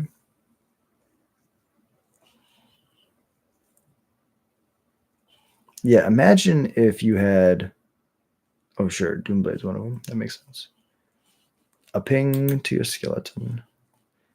Yeah, imagine if your Hydron Archive just conjured a random card into your hand, and then you got to choose what replaced it. Wait, what? I ain't afraid of no ghost. Sack this. Yep. Yep. Okay. We're doing the things. Play the Urbrask's Forge.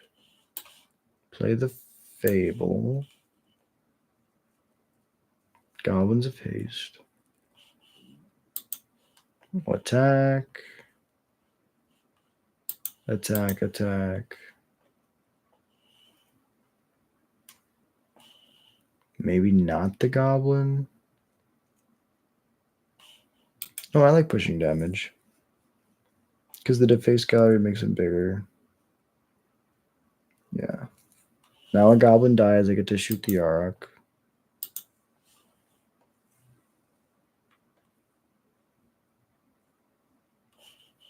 And it's got haste, so we might as well save it in case they have a board wipe. They probably tutored for a board wipe.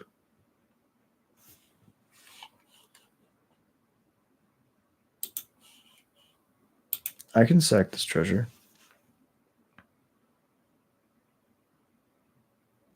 Oh my god. Okay. Okay. Opponent, I see you. You can cast that Emergent Ultimatum. What cards you gonna grab? I bet they're 3 board wipes. Do they have 3 monocolored board wipes in their deck?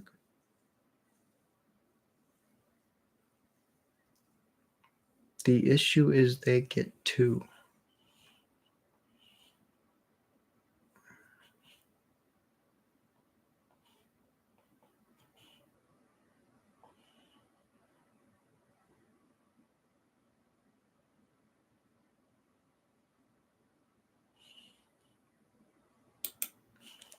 Yeah, don't give you the Omniscience. I was thinking about trying to. I was like, I can be cheeky and let them bounce everything. Like, that's fine. I really don't mind. Triple pings.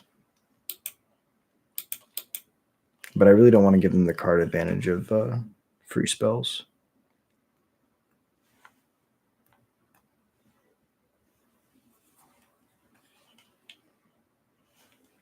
Because I can play through a board wipe. No issue.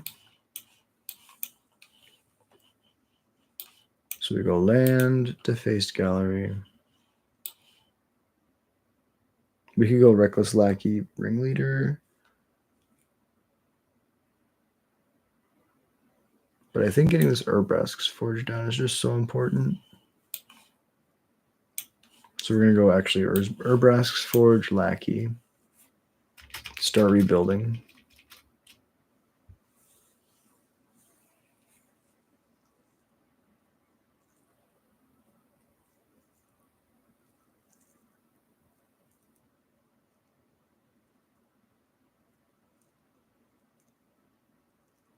Yarok the Desecrated.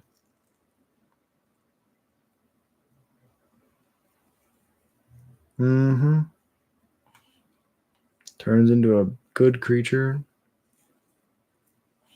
Any graveyard? Do I have something dumb in my graveyard? Do they have something dumb in their graveyard? The Hourglass Coven.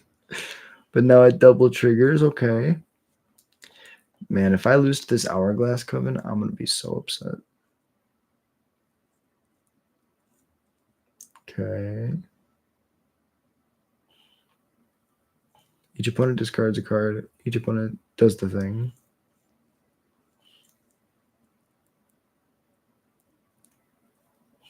So I got to play out my hand next turn. Thankfully, I have 7 mana. I can do that.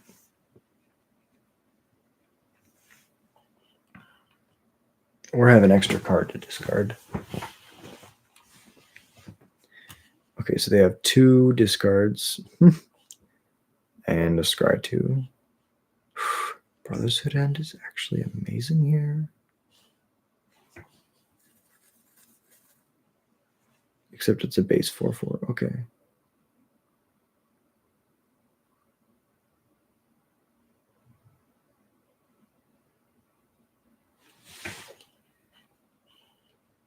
So we definitely do that as our 3. So that means we go Brotherhood End first.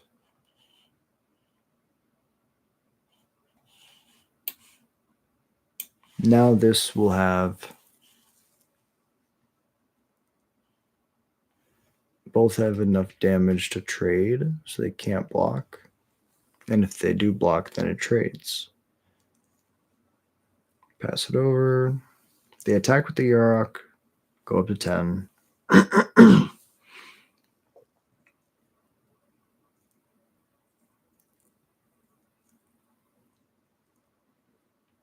Bristly Bill's pretty good. Play a land. We have enough mana to do the Draconautics thing. But is it worth it? We can go make a dragon, give it haste. Yeah, that's probably what we need to do. Just play the Draconautics, activate, make a dragon, give the dragon haste, go to combat, attack. Yeah. Because why not? Push the damage. Attack early and often.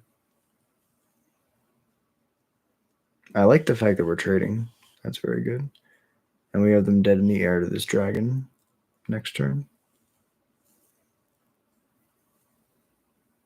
Good game, opponent. Well played. Well, the goblins are really good. That ringleader at the end smoked them. All right. I'm gonna say 2 more. We can do 2 more, and then I'm gonna go to bed. Oh, super excited. We're doing the story of Jace right now, which I'm sure everybody's heard 1,000 times. But in case people haven't, and people don't know, I'm putting the YouTube shorts out, and I'm not the biggest fan of Jace. I really don't like the way that he manipulates people, and I'm not a big fan of Blue in general. But reading his story and learning about him again, it's just always so sad to learn about how he's so smart, but he just is constantly manipulated throughout his entire story. If you want me to do a lore video on a specific character, please just drop a comment down below. I'm always looking for inspiration to do stuff. So nice aggressive hand here. We got an Umbraid as backup. Kind of just slow our opponents down. If they play ramp that's artifact based, we can blow it up. If not, they actually are a blue-black artifact deck, so that's crazy. If not, we can just kill a creature, which is also very nice. We can also just kill this thing, which is insane. Yeah. Russo. Kill the simulacrum. Kill it, opponent.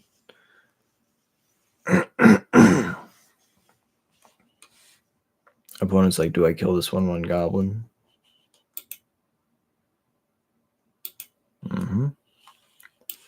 We're going to do the thing. Here's my legend. Counter spell. Yep.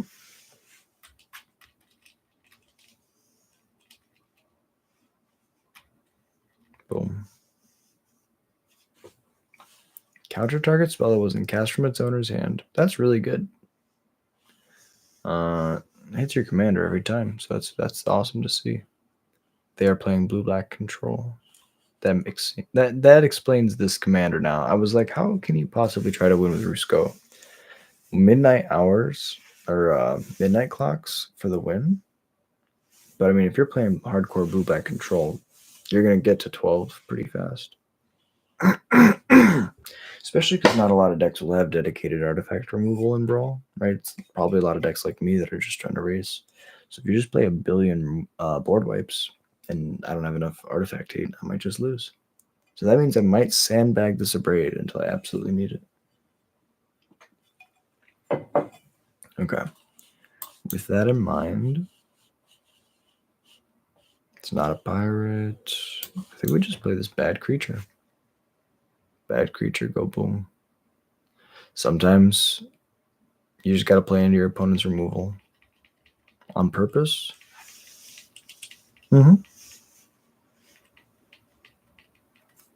We still have more cards in hand than them.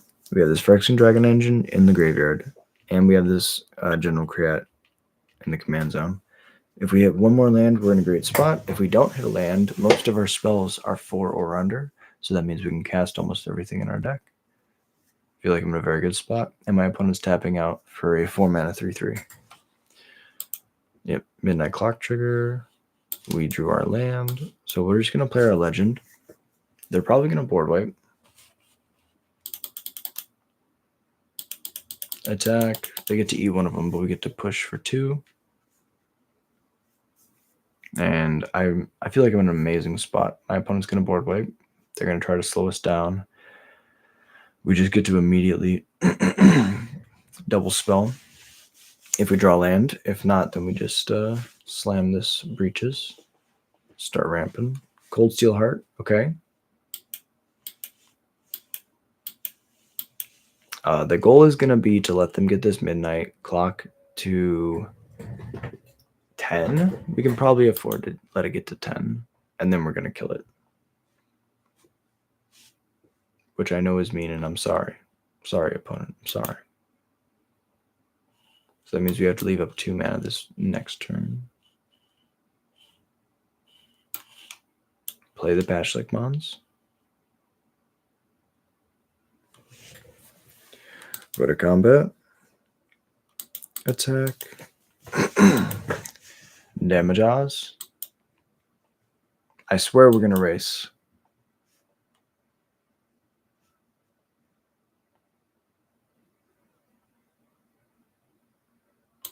Serum Snare is going to bounce my Pashlik Mons. That's fine.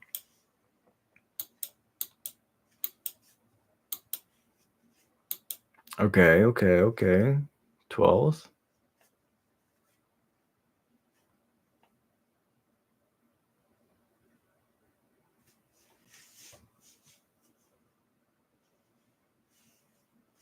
All right, they have 2 cards.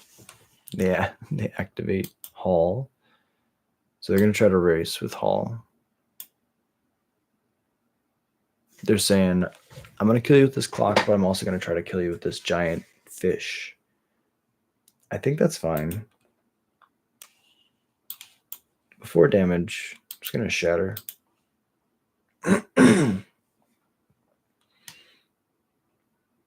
then I think I can grind better than you. I guess we can double spell.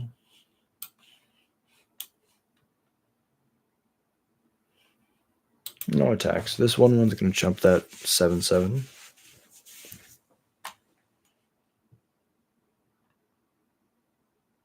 Yeah, I mean, Hall is really good, but, you know, I have a billion 1/1s.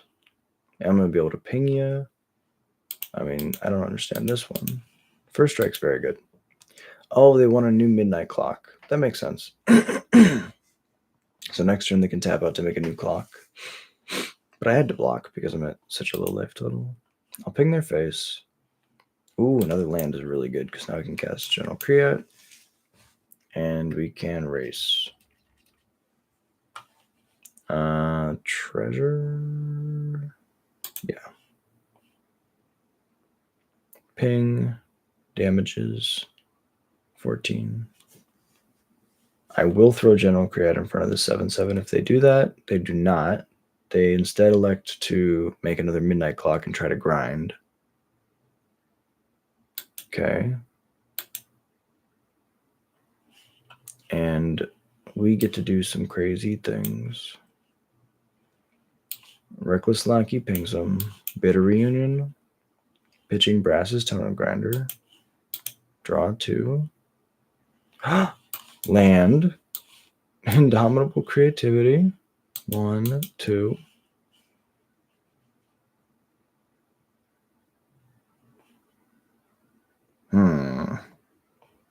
Yeah. Hit 2. I would like to target a goblin, and I would like to target this treasure. Auto pay. All right, give me 2 good creatures and or artifacts. Oh, object to copy, eh? These are all legends, so that's bad. I'll make a clock. Pashlik Ventures and pings. Okay, I got a clock now. Look at this. I can't set. Oh, wait. Oh, this taps for a blue. I would like to give my things haste. Go to combat and attack. Target creature can't block. And treasure. Well, this is kind of crazy. Good game, opponent. I'm not going to say it. I'm going to let you do your blocks, and I'm going to see if the damages end up doing it. But this has been a good game. Yeah, good game, opponent. Well played. Okay. We can do one more brawl, maybe 2 if we're feeling good, but then I'm going to crash. I really appreciate y'all being here. Thank you for watching. I'm going to be streaming Goblins every single day. So if you enjoy Goblins content, hit that subscribe button, hit that like.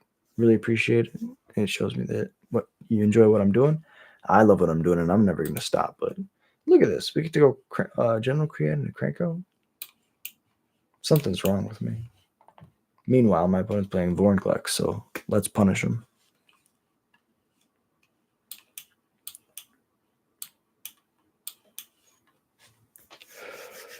All right, fingers crossed. Opponent's probably trying to decide whether or not they should take their free mulligan. They're like, this hand's medium, but it could be better. The issue is, if you mulligan a hand that's medium, you're probably going to find a hand that's unplayable in one way or the other. Variance does you like that. So sometimes you got to keep a medium hand and hope. Hope that the variance is on your side. Looks like they took the mulligan. Play the Skirk. Pass it through. Skirk's one of those cards that'll keep you constantly pressing your spacebar. I feel like I'm playing Tetris when I'm hitting the spacebar with Skirk. Okay. I'll go to combat first. I'll attack. 1 free point of damage. Now I'll sack this goblin. Play this General Create. Oh, it's an Evolving Wilds in your colors that gains you a life. That's pretty cool. Utopia Sprawl in the Forest. Reliquary Tower. Me personally, not a big fan of the utility lands. I used to have a lot of them in all my decks, and just slowly over time you get to a point where the utility lands actually lose you more games than they win you. If you really think about it, sometimes you just need a lot of basics. Especially in Commander, right? It's less about like what cool slots you can have and more about like, like what are you doing? So General Create here is pretty good. They need to have a fight spell, otherwise they just kind of lose. We're not going to attack with the Krenko's really busted here. If they don't have a fight spell, they just lose because they tap it and I win. General Create's the card that is replacing Krenko as like the legend because it's 1 mana cheaper. It's a Rabble Master that sits in your command zone, and it's your Impact Tremors. Imagine if in your Krenko deck you could have an Impact Tremors in the command zone. It's that good. They tapped out for their legend. It's pretty hot. Fight spell. Ronus the Indomitable is beautiful. I love Ronus. However, we drew actual factual Impact Tremors. That's so hot. Double triggers. Sometimes you don't need to attack. Sometimes you just need to tap your Krenko. I mean, that's pretty fucking awesome. GG's opponent. Well played. Okay. Well, I probably got to crash. It's 1:20 in the morning, but I appreciate y'all being here. Thank you so much for watching, and we'll be back tomorrow with another Goblin stream. And till then, this has been Jack, also known as Goblin Ringleader, and I hope you have a beautiful night.